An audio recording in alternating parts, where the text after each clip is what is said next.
Hello mic check. Okay, तो आज हम लोग पी ब्लॉक शुरू कर रहे हैं बेटा। पी ब्लॉक में इसका नाम तो क्रैश कोर्स है, लेकिन ऐसा कुछ है नहीं कि इसके अंदर क्रैश कोर्स टाइप का है। मैं इसके अंदर आपको सारी चीजें कवर करने वाला हूँ, इवन मतलब छोटे छोटे पॉइंट्स को भी कवर करने वाला हूँ। आप लोग एनसीईआरटी अपने पास खोल के रखिएगा, मैं हर एक बात बताऊंगा। और आज मैं ग्रुप 13 पढ़ाऊंगा। मैंने बोला था कि 3 दिन में हो जाएगा, 3 दिन नहीं लगेगा, 4 से 5 दिन लगेगा। क्यों 5 दिन लगेगा? क्योंकि ग्रुप 13 भी बड़ा है। 14 क्रैश कोर्स में शॉर्ट कर सकता था, लेकिन शॉर्ट नहीं किया, क्योंकि कल जब रात में इसकी पीपीटी तैयार कर रहा था तो मुझे लगा वो सारी चीजें आपको दे देनी चाहिए। ठीक है, एक बार पी ब्लॉक में बहुत सारे बच्चों को दिक्कत आ रही है कि सर ये टॉपिक पढ़ना है, क्या छोड़ना है, क्या नहीं पढ़ना है, क्या छोड़ना है, ये बड़ी दिक्कतें आ रही ना कि अब पी ब्लॉक से हट गया है। तो मुझे कुछ नहीं करना, मैंने जितना आपको पढ़ा रहा हूँ ये एनसीईआरटी में उतना डाटा लिखा हुआ है, उतना सब कुछ दे रखा है। मैं आपको आसान वे में सिखाया दे रहा हूँ। ठीक, जो छोड़ने वाला था मैंने छोड़ दिया है, जो पकड़ने वाला था मैंने पकड़ लिया, जो एक्स्ट्रा ऐड करने वाला है वो मैं एक्स्ट्रा ऐड कर दिया हूँ। ठीक है, कोई दिक्कत तो नहीं। आपको बस खाली यही करना है, यही उठा के पढ़ लेना है, पी ब्लॉक आपका पूरा तैयार हो जाएगा। और इसको पढ़ना कैसे है? इसको पढ़ना है एक बार एनसीईआरटी को देख करके, फिर उसके बाद में जब एनसीईआरटी पढ़ाएंगे तब एनसीईआरटी को एक लाइन बाय लाइन बस 2 बार पढ़ना है, पीरियोडिक टेबल पूरा का पूरा पी ब्लॉक तैयार होगा। मैं आज ग्रुप 13 पढ़ा रहा हूँ, कल 14 पढ़ाऊंगा, फिर 15, फिर 16 और 17, 18 एक साथ में पढ़ा दूंगा। मतलब कोई भी एक ग्रुप 2 साथ में पढ़ा दूंगा, लेकिन एक एक ग्रुप करके पढ़ा दे रहा हूं ताकि आसानी से कोई चीज समझ में आए। देखिए, ग्रुप 13 की अगर मैं बात करूं तो ग्रुप 13 को शुरू करने से पहले मुझे पी ब्लॉक का जनरल इंट्रोडक्शन देना पड़ेगा। तो अगर मैं जनरल इंट्रोडक्शन की बात करूं तो बेटा मेरे पास में देखिए, हमारे पास जो पी ब्लॉक का जनरल इलेक्ट्रॉनिक कॉन्फ़िगरेशन होता है, क्या होता है? NH2 NP6 accept helium. Accept helium हमारे पास क्या होता है बेटा? NH2 और NP6 एक्सेप्ट क्या होता है बेटा? हीलियम। अगर एक्सेप्ट हीलियम को छोड़ दिया जाए तो हमेशा 2 इलेक्ट्रॉन भर के पी में इलेक्ट्रॉन भरना पड़ता है कि नहीं? ये सारी बात आपको पीरियोडिक टेबल में इलेक्ट्रॉनिक कॉन्फ़िगरेशन में पढ़ा चुका हूं मैं। फिर उसके बाद में लास्ट इलेक्ट्रॉन जो एंटर होता है वो कहां एंटर होता है बेटा? पी सबसेल के अंदर। कहां एंटर होता है? पी सबसेल के अंदर। एकदम ध्यान से दिल दिमाग गुर्दा तिल्ली फेफड़ा खोल करके सुनना। ठीक, लास्ट इलेक्ट्रॉन जो एंटर होता है वो कहां एंटर होता है बेटा? पी सबसेल में। अगर लास्ट इलेक्ट्रॉन पी सबसेल में एंटर होता है तो इसका मतलब क्या होता है? हमारे पास पी ब्लॉक के पास कितने ऑर्बिटल होते हैं? सर 3 ऑर्बिटल होते हैं कि नहीं होते? पी ऑर्बिटल के पास, पी ब्लॉक के पास कितने ऑर्बिटल? मतलब यह कह सकते हैं पी सबसेल के पास कितने ऑर्बिटल? 3। तो एक में 2 इलेक्ट्रॉन, दो में, दूसरे में 2, फिर तीसरे में 3। तो पी के पास में 3 ऑर्बिटल हैं और मैक्सिमम 6 इलेक्ट्रॉन भर सकते हो। तो क्या कितने ग्रुप बन सकते हैं? 6 ग्रुप बन सकता है कि नहीं बन सकता है? बात बराबर कि नहीं बराबर? सर हमारे पास अगर ग्रुप की बात करें तो हमारे पास ग्रुप कौन कौन सा है? Sir group carbon 30, group 13, 14, 15, 16, 17, 18। क्या ग्रुप 13 का मतलब जो लास्ट डिजिट होता है, क्या आउटर मोस्ट सेल में उतने इलेक्ट्रॉन होते हैं? क्या 14 में आउटर मोस्ट सेल में 4 इलेक्ट्रॉन, इसके अंदर कितने इलेक्ट्रॉन? 5, और इसके अंदर कितने? 6, और इसके अंदर 7, और इसके अंदर 8। क्या आउटर मोस्ट सेल में इतने इलेक्ट्रॉन होते हैं कि नहीं? अच्छा, क्या हर चीज उसके आउटर मोस्ट सेल इलेक्ट्रॉन से डिफाइन होती है कि नहीं होती है? अगर इसके पास में कार्बन बोरॉन फैमिली की बात करें तो इसके पास में आउटर मोस्ट सेल में इलेक्ट्रॉन कितने होंगे? सर NH2 NP1, मतलब 2 और 1 3। आउटर मोस्ट सेल में यही होगा ना। और इसके अंदर कितना होगा? 2 2 4, और इसके अंदर 2 3 5, और 2 4 6, और 2 5 7, और 2 6 8। अच्छा, हर एटम क्या चाहता है अपनी जिंदगी में? ऑक्टेट कंप्लीट करना चाहता है। क्या चाहता है? ऑक्टेट कंप्लीट करना। वो चाहे ले करके करे चाहे दे करके करे। बराबर बात की नहीं? अब अगर इसके पास में सर ग्रुप 13 के पास, ग्रुप 13 है तो ग्रुप 13 के पास में आउटर मोस्ट सेल में 3 इलेक्ट्रॉन है, तो या तो ये 5 ले सकता है या 3 दे सकता है। तो 3 देगा तो इसका ऑक्सीडेशन स्टेट कितना होगा? +3। और अगर ये 5 लेता तो कितना था? -5। लेकिन 5 लेना बड़ा टफ काम में से है। 5 लेना बड़ा टफ काम में से। अगर मैं बोलूं कि ग्रुप 14, अगर ग्रुप 14 का क्या हो सकता है? +4 या -4, +4 या -4। एक बात और बता दे रहा हूं, बोरान +3 फॉर्म में पाया नहीं जाता है। बोरान +3 के फॉर्म में लिखा तो है कि इसका पूरे ग्रुप का मैं बता रहा हूं, पूरे ग्रुप का, लेकिन बोरान +3 में नहीं पाया जाता, अल्युमिनियम +3 में पाया जाएगा। बराबर बात समझ पा रहे हो कि नहीं? अब मैं बात करूं कि यहाँ पे हमारे पास में ग्रुप 14 है, तो ग्रुप 14 में सर 4 इलेक्ट्रॉन हो गया आउटर मोस्ट सेल में? 4 हैं, तो 4 ले सकता है, 4 दे सकता है। तो +4 से लेकर के -4 तक इसका ऑक्सीडेशन स्टेट हो सकता है। सर इसकी बात करें ग्रुप 15 में, तो आउटर मोस्ट सेल में 5 है, तो 3 ले सकता है और 5 दे सकता है। तो 5 से लेकर के 3 तक हो सकता है, मतलब +5 और -3। और ग्रुप 16 में +6 से लेकर के -2 तक, तो +6 मतलब 6 ले सकता है और 2 दे सकता है। और ग्रुप 17 में +7, तो 7 ले सकता है और 1 दे सकता है। और ग्रुप 18 में कितना हो गया? 0। क्या इतनी बात सबको समझ में आएगी नहीं समझ में आई? तो सर हमें ये बात समझ में आ गई पूरा कि ग्रुप 13, 14, 15, 16, 17 आउटर मोस्ट सेल में कितने इलेक्ट्रॉन, इसका इलेक्ट्रॉनिक कॉन्फ़िगरेशन क्या होगा, इसका ऑक्सीडेशन स्टेट क्या होगा। क्या इतनी बात सबको समझ में आ गई कि नहीं समझ में आ गई? बोलो, इतनी बात समझ में आ गई? इतनी बात समझ में आ रही है तो एक बात बताओ बेटा, एक बात बताओ जरा। एक सवाल आता है कि आइए हम लोग देख लेते हैं कि इसके अंदर कौन क्या है। सर देखिए, एक ही ग्रुप 13 है, boron, aluminium, gallium, indium, thallium और निहोनियम। बराबर है कि नहीं? यहाँ कहा है सीता जी सुनो प्रभु, carbon, silicon, germanium, SN, PB और FL। नहीं पढ़ोगे न्यूज़पेपर आज सब बिकेगा माइकल। न्यूज मतलब क्या? Nitrogen, phosphorus, arsenic, antimony, bismuth और एम क्या है? MC जो भी कोई होगा। हाँ, और ये क्या होगा, और ये है ओ से टीपो, ओ से टीपो, ठीक है। और ये फिर कल बाहर आईएनटी और ही नी अरकर जीरन और ऑग्नेसॉन, क्या इतनी बात बराबर है? नहीं बराबर है।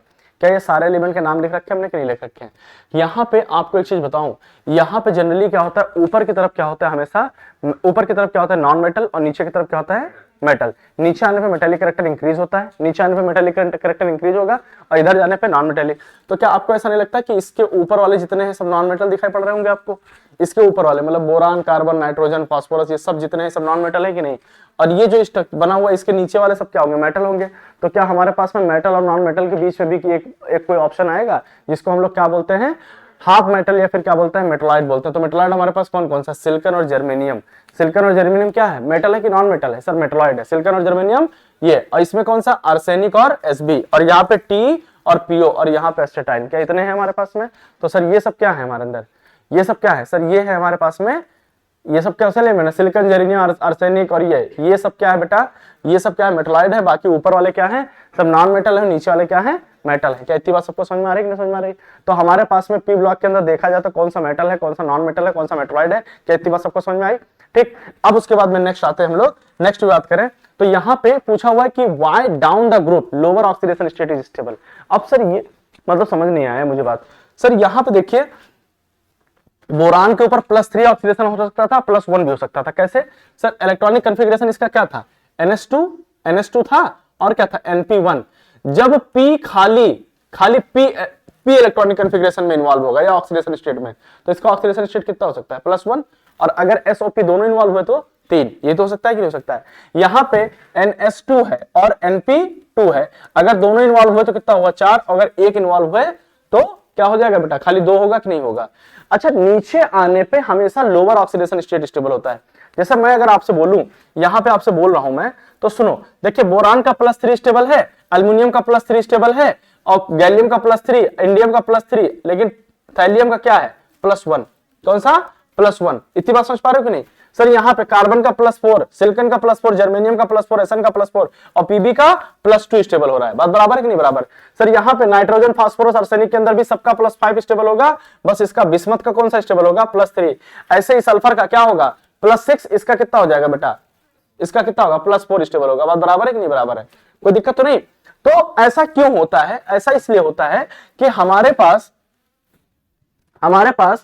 जो एटम होते हैं ना बेटा, हमारे पास जो एटम होते हैं कुछ इस तरीके से होंगे कि नहीं होंगे? अच्छा, जैसे जैसे नीचे बढ़ते चले जाओगे, जैसे जैसे नीचे बढ़ते चले जाओगे तो क्या होगा, नीचे जब बढ़ते चले जाओगे तो क्या होगा, फोर्स ऑफ अट्रैक्शन बढ़ता जाएगा कि नहीं बढ़ता जाएगा? जब फोर्स ऑफ अट्रैक्शन बढ़ता जाता है तो आउटर मोस्ट सेल के ऊपर जो इलेक्ट्रॉन होता है, मान लो पी वाला होगा तो आउटर मोस्ट सेल यही होगा और एस वाला भी तो इसी के बीच में होगा। तो एस वाला क्या करता है, और सबके साथ में इनर्ट हो जाता है। क्या हो जाता है, इनर्ट हो जाता है। जैसे मैं अगर इसकी बात करूं कि थैलियम का जो S होगा वो बाकी सबके साथ क्या हो जाएगा, इनर्ट हो जाएगा। तो S जानते क्या करेगा, S जो है उसके फोर्स ऑफ अट्रैक्शन में इन्वॉल्व हो गया, तो क्या ऑक्सीडेशन स्टेट में इन्वॉल्व होगा, क्या नहीं होगा? तो S अगर यहां चला गया तो इसका जो बचा हुआ पार्ट होगा, खाली P ही तो इन्वॉल्व हो रहा होगा, तो P कितना इलेक्ट्रॉन दे सकता है, मैक्सिमम 1।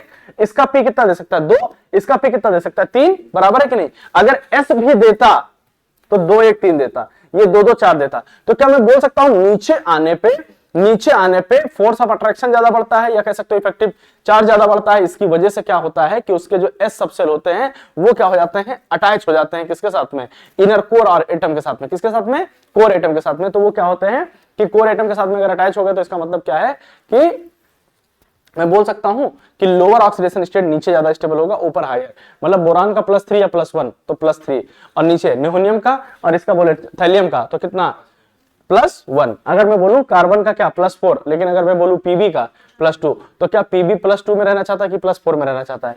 अब कई बार क्वेश्चन दे देता है कि PbO2 है, क्या दे देता है, PbO2 है, तो PbO2 वर्क ऐसा, अरे सर PbO2 +4 में है ना, तो किस में जाना चाहेगा, +2 में आना चाहेगा कि नहीं जाना चाहेगा? क्यों, due to lower oxidation state नीचे ज्यादा स्टेबल होता है इस वजह से।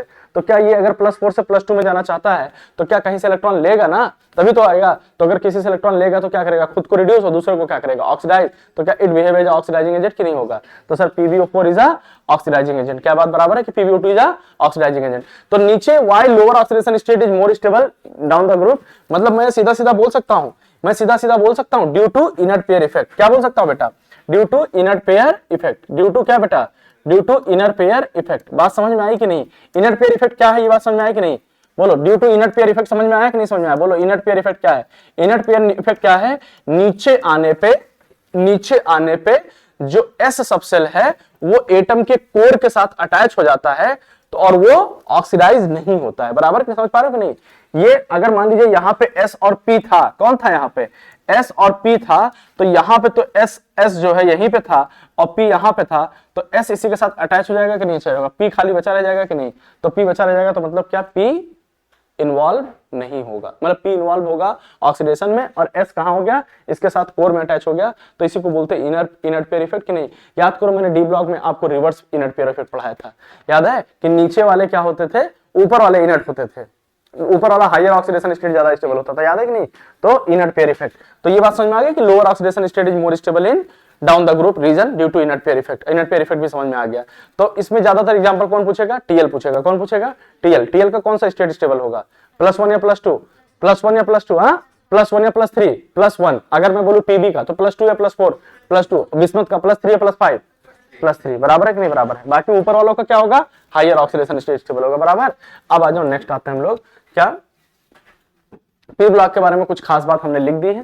देखिए पी ब्लॉक के बारे में क्या, P block contain metal, non metal and metalloid, क्या तीनों रखता है कि नहीं रखता है? पी ब्लॉक तीनों चीज रखता है कि नहीं? मेटल भी रखता है, नॉन मेटल भी रखता है, मेटलॉइड भी रखता है। अभी थोड़ी देर पहले मैंने सिखाया आपको। As we move down the group metallic nature increase होगा। अगर नीचे आने पे मेटेलिक नेचर इंक्रीज होता है तो क्या बोल सकता हूं? नॉन मेटेलिक डिक्रीज होगा कि नहीं? और बताओ एक बात बताओ कि हाईली रिएक्टिव मेटल कौन होगा? कैटायन। हाईली रिएक्टिव मेटल कौन होगा? कैटायन। और हाईली रिएक्टिव नॉन मेटल क्या बनाएगा? एनायन, क्योंकि इलेक्ट्रॉन खींच लेगा, इलेक्ट्रॉन दे देगा। और अगर एक कैटायन और एक एनायन के बीच में बॉन्ड बनेगा तो बताओ कौन बनाएगा? Ionic bond. तो क्या एक मेटल और एक नॉन मेटल हमेशा आयनिक बॉन्ड बनाते हैं? जैसे NaCl, क्या NaCl सोडियम क्लोराइड कैसा बनाता है? आयनिक बॉन्ड बनाता है कि नहीं? Na क्या है? मेटल है, और Cl क्या है? नॉन मेटल है। तो क्या हाईली रिएक्टिव मेटल क्या होता है? कैटायन, और ये क्या होगा? एनायन। जैसे एक मेटल और भी है हमारे पास, जैसे एल्युमिनियम है, क्या है बेटा? एल्युमिनियम। एल्युमिनियम क्या +3 फॉर्म में जाता है कि नहीं जाता? क्या मेटल है? क्या ये मेटल है ना? तो मेटल है, Cl3 के साथ रिएक्शन बनाएगा कि नहीं बनाएगा? AlCl3 क्या, या AlF3 बनाएगा कि नहीं बनाएगा? फ्लोरीन कैसा है? नेगेटिव। तो फ्लोरीन नेगेटिव और एल्युमिनियम पॉजिटिव, पॉजिटिव और नेगेटिव के बीच में डेल्टा En का डिफरेंस अगर मोर देन 1.7 आएगा तो क्या वो क्या आएगा बेटा? आयनिक बॉन्ड बनाएगा कि नहीं? अब पूछता है कि दो नॉन मेटल कौन सा बॉन्ड बनाते हैं? दो नॉन मेटल अगर Cl2 बन गया, कैसा बॉन्ड बन गया? Cl2, तो बताओ बॉन्ड कैसा होगा? कोवेलेंट। दो नॉन मेटल कैसा बॉन्ड बनाएंगे? Cl2 covalent. अगर दो मेटल अगर कोई बॉन्ड बना रहे हैं, जैसे मान लो हमने क्या बोला, मतलब कौन सा बोल दिया, जैसे मान लीजिए Fe2 बन गया या कुछ और बन गया, Cu2 बन गया, Zn2 बन गया, तो ये सब क्या बनते हैं? मेटेलिक बॉन्ड बनाते हैं कि नहीं बनाते? बराबर है कि नहीं बराबर है? अच्छा एक बात ये भी बात आपको याद हो रखी होगी कि मेटल के ऑक्साइड और हाइड्रोक्साइड किस नेचर के होते हैं? एसडी या बेसिक। मेटल के ऑक्साइड और हाइड्रोक्साइड किस नेचर के होंगे? एसडी या बेसिक। बराबर है कि नहीं? ये आपको पढ़ा रखा है मैंने। तो मेटल के ऑक्साइड और हाइड्रोक्साइड का नेचर कैसा? Basic in nature. और नॉन मेटल के ऑक्साइड एंड हाइड्रोक्साइड का नेचर कैसा?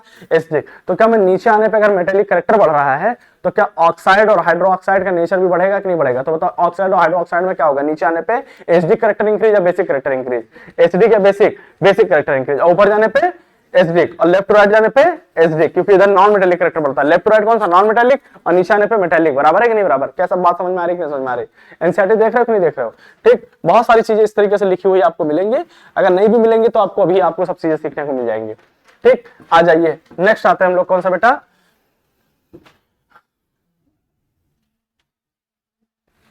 पूछा हुआ है कि दो तीन बातें हमसे आपसे पूछा हुआ है। एक सवाल पूछ रखा है कि why do first element of each group is different from other? Why do first element, मतलब फर्स्ट एलिमेंट जैसे बोरान, अल्युमिनियम से, बोरान जो है सबसे अलग होगा, कार्बन सबसे अलग होगा, नाइट्रोजन सबसे अलग होगा, ऑक्सीजन सबसे अलग होगा, और फ्लोरीन सबसे अलग होगा। क्या इसका कोई रीजन बता सकते हो? Why do first element of each group is different from other? बताओ बोलो।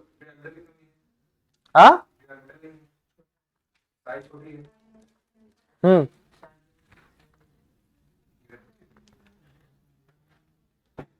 बताओ। ड्यू टू, पहली चीज तो due to small size. Due to small size क्या बोल सकते हैं? ड्यू टू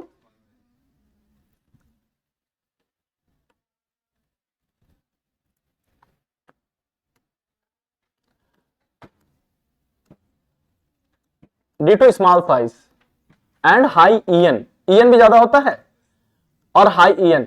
और इसका सबसे इंपॉर्टेंट फैक्टर जानते क्या होता है? सबसे important, absence of B, absence of क्या बेटा? एब्सेंस ऑफ क्या बेटा? D orbital. क्या डी ऑर्बिटल ना होने की वजह से इसके सारे फैक्टर दिखते हैं कि नहीं दिखते हैं? Due to absence of d orbital. कहती बात बराबर है? अगर एब्सेंस ऑफ डी ऑर्बिटल है और भी कुछ हो सकता है क्या? अगर मैं बोलूं तो मैंने आपको ये बात बता रखी है जब केमिकल बॉन्डिंग पढ़ाई, मैंने बोला है कि सेकंड पीरियड के एलिमेंट मैक्सिमम 4 बॉन्ड बना सकते हैं कि नहीं? हाँ, क्या ये मैक्सिमम कितने बॉन्ड बना सकते हैं? ड्यू टू मैक्सिमम कोवेलेंसी कितना हो सकता है बेटा? ड्यू टू मैक्सिमम कोवेलेंसी, यह कह सकते हो ड्यू टू मैक्सिमम कोवेलेंसी कितनी हो सकती है? ड्यू टू मैक्सिमम कोवेलेंसी कितनी हो सकती है? मैक्सिमम कोवेलेंसी इसकी कितनी हो सकती है बेटा? 4। कितनी हो सकती है? कोवेलेंसी 4 हो सकती है। क्या 4 से ज्यादा बॉन्ड बना सकते हैं क्या? नहीं बना सकते हैं। ठीक है, बोरान अगर देखा जाए, बोरान तो बोरान कितना बनाता है? बोरान 3 का बॉन्ड बना सकता था, एक क्या होता था लोन पेयर ले लेता था, ये तो करता था कि नहीं करता था? और क्या हो सकता है बेटा? और इसकी कोई खास बात बताओ। और क्या दे रखा है? और क्या दे रखा है बेटा? Due to formation of only, due to formation of only क्या बेटा? Due to formation of only क्या? P pi bond. क्या ये पी पाई बॉन्ड के अलावा कभी डी पाई बनाएगा क्या? खाली ये पी पाई बनाएगा कि नहीं बनाएगा? बोलो बताओ, यही है क्या? इतने रीजन है क्या? ये एनसीईआरटी का रीजन है जो मैंने दे रखा है? क्या एनसीईआरटी में रीजन दे रखा है? क्या क्या रीजन दे रखा है? ड्यू टू क्या बेटा? Small size and high EN और एब्सेंस ऑफ डी ऑर्बिटल। और क्या बोल सकते हैं? Due to maximum covalency is 4। और क्या हो सकता है? Due to formation of only p pi bond. क्या इतनी बात बराबर है सबको? बोलो डन। इतना क्लियर हो गया? अब आते हैं नेक्स्ट, बताओ बस, कोई दिक्कत तो नहीं? और तो कोई एग्जांपल नहीं दे रखा उसके अंदर? कुछ और तो नहीं दे रखा? बताओ। ठीक है, अच्छा BF, जैसे BF3 है तो BF3 क्या बना सकता है? ये बोरान कौन सा बना सकता है? मैक्सिमम क्या बना सकता है बेटा? बोरान क्या बना सकता है? BF4 माइनस बना सकता है कि उससे ज्यादा कुछ बना सकता है? BF4 माइनस बना सकता है कि नहीं बना सकता है? लेकिन सर अगर एल्युमिनियम की बात करें तो एल्युमिनियम तो AlF6 बना सकता था। क्या बना सकता था? AlF6 और 3 माइनस। अब एक बार बताओ, AlF6 3 माइनस है तो अब ये बताओ, AlF6 3 माइनस है तो इसका मतलब तो यही है, AlF6 3 माइनस है, इसका मतलब तो यही है कि ये मैक्सिमम कितने बॉन्ड बना लिया है? 6। और ये कितना बना लिया? 4। ये क्यों? इसके अंदर डी ऑर्बिटल था, इसके अंदर डी ऑर्बिटल। डन, बहुत बढ़िया। अब आते हैं कहां पे हम लोग? बोरान के पास। किसके पास? बोरान। अच्छा एक बात और, in a group of same oxidation number, मतलब लिख रखा है, एक नोट है एनसीईआरटी के अंदर ही, कि अगर सेम मतलब कोई एक ग्रुप की बात करें, एक ग्रुप की बात करें और 2 एलिमेंट है जिसका सेम ऑक्सीडेशन नंबर है, ठीक है, सेम ऑक्सीडेशन नंबर है, तो lighter element form less bond while heavier element form मोर बॉन्ड। ये भी हो सकता है कि नहीं हो सकता है? जो लाइटर एलिमेंट होगा, जो हल्का होगा, ऊपर वाला जो होगा हल्का होगा, और ऑक्सीडेशन स्टेट जैसे नाइट्रोजन है, इस नाइट्रोजन का ऑक्सीडेशन स्टेट क्या है? +5, और इसका भी क्या है? +5। दोनों का +5 है, लेकिन ये देखिए कितने बॉन्ड बना रखा है, इसने कितने बॉन्ड बना रखा है? 4। इसका कोऑर्डिनेट बॉन्ड कितना है? 4, मतलब कोऑर्डिनेशन नंबर कितना है? 4। और इसने कितने बॉन्ड बना रखा है? देखो 3 2 5। क्या चेंज है कि नहीं है? अरे चेंज है कि नहीं है? मैक्सिमम नंबर ऑफ बॉन्ड हो सकता है, जो हैवियर होगा वही तो बनाएगा। और रीजन क्या है? हैवियर वाले के पास में साइज बड़ा होता है तो ज्यादा बॉन्ड बना सकता है। बात बराबर है कि नहीं बराबर है? और मैं बोल सकता हूं in +5 oxidation state both nitrogen and phosphorus form oxyanion. Oxyanion का मतलब क्या होता है? जहां पे एक ऑक्सीजन और हाइड्रोजन और एक नॉन मेटल का कंपाउंड मिलकर के एसिड बनाए उसको क्या बोलते हैं? ऑक्सीएनाइन। जैसे HNO3 ये ऑक्सीएनाइन है ना, नाइट्रोजन नॉन मेटल, ऑक्सीजन क्या है? ऑक्सीजन है, हाइड्रोजन क्या है बेटा? हाइड्रोजन है, तो हाइड्रोजन नाइट्रोजन ऑक्सीजन, मतलब इसका मतलब हाइड्रोजन नॉन मेटल और ऑक्सीजन मिलकर ऑक्सीएनाइन कहते हैं। तो फास्फोरस H3PO4 ये भी तो हो गया, फास्फोरस नॉन मेटल और ऑक्सीजन और हाइड्रोजन है, तो हाइड्रोजन नॉन मेटल और ऑक्सीजन से बन करके कोई भी सॉल्ट बने तो उसको क्या, कोई भी एसिड बने तो उसको क्या बोलते हैं? Oxy acid. और उसमें से H+ निकल जाए तो उसको क्या बोलते हैं? ऑक्सीएनाइन। और उस H+ की जगह कोई सॉल्ट आ जाए या कोई क्या आ जाए, कैटायन आ जाए तो उसको क्या बोलते हैं हम लोग? उसको क्या बोलते हैं? सॉल्ट आ जाए, मतलब कोई कैटायन आ जाए तो उसको क्या बोलते हैं हम लोग? सॉल्ट बोलते हैं ना। सॉल्ट ही तो बोलेंगे कि नहीं बोलेंगे? बस बराबर है कि नहीं बराबर है? ये हो गया हमारे पास में। ठीक, अभी नेक्स्ट जब हम लोग क्या बात करते हैं बेटा? ग्रुप 13। ग्रुप 13 एक बार देख लीजिए आप लोग। ग्रुप 13 आप लोग एनसीईआरटी में भी देख ले अपने, दिख रहा है एनसीईआरटी में?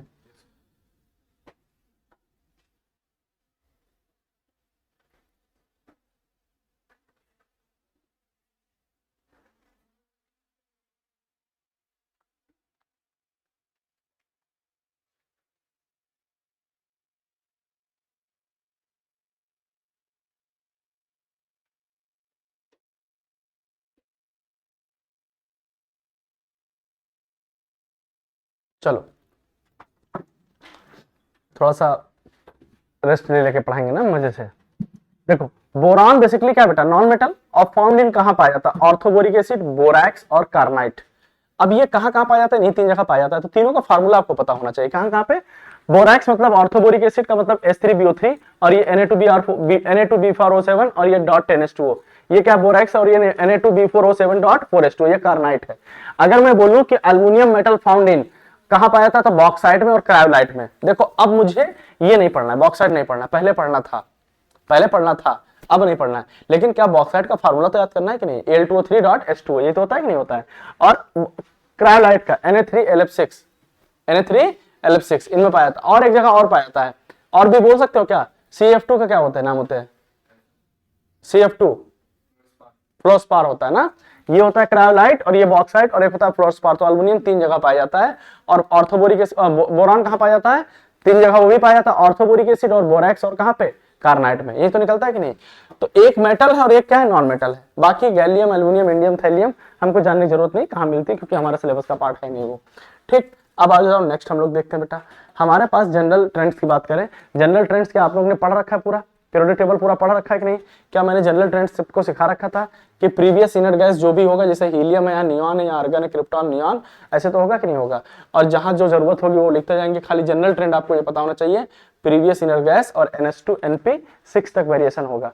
यहाँ पे अगर मैं बोलूं इलेक्ट्रॉनिक कन्फिग्रेशन इसका, तो यहाँ पे NP6 ना होकर के क्या होगा, NP1 होगा। कितना होगा, NP1 होगा। बराबर है कि नहीं बराबर, क्यों, क्योंकि यहाँ पे तो हम बोरान की बात कर रहे हैं। ये तो जनरल इलेक्ट्रॉनिक कन्फिग्रेशन किसका बताया था हमने, पूरे पी का। बराबर कि नहीं। तो ये है हमारे पास में पी ब्लॉक का इलेक्ट्रॉनिक कन्फिग्रेशन। अब आते हैं इलेक्ट्रॉनिक कन्फिग्रेशन के बाद एटॉमिक साइज। आपको एटॉमिक साइज में मैंने बोला था कि बोरान नीचे आने पर एटॉमिक साइज बढ़ता है, तो बोरान से बड़ा एल्युमिनियम। अच्छा, नीचे आने का मतलब नीचे नहीं लिखा, इधर लिख दिया तो कोई दिक्कत तो नहीं है। बोरान से बड़ा एल्युमिनियम, एल्युमिनियम से बड़ा गैलियम, गैलियम से बड़ा इंडियम, थैलियम होना चाहिए। लेकिन एल्युमिनियम और गैलियम का साइज क्या होता है, बराबर हो जाता है। क्या आपको ये बता रखा है क्यों होता है, ड्यू टू LC, बोले तो लेंथेनाइट कॉन्ट्रैक्शन। लेकिन अगर एग्जैक्ट, हाँ sorry, due to transition contraction, due to transition contraction. अब ये बताओ, एक चीज बताओ बेटा, ये तो बात सही है, एल्युमिनियम और गैलियम का साइज बराबर लिख दिया जाता है, हमेशा लिखा रहता है। लेकिन अगर एग्जैक्ट अब हम पी ब्लॉक पढ़ रहे हैं ना, तो वहां पे तो डाटा दे रखा है। अगर डाटा से बात करोगे तो एल्युमिनियम का साइज जो होता है स्लाइटली ग्रेटर देन होता है गैलियम।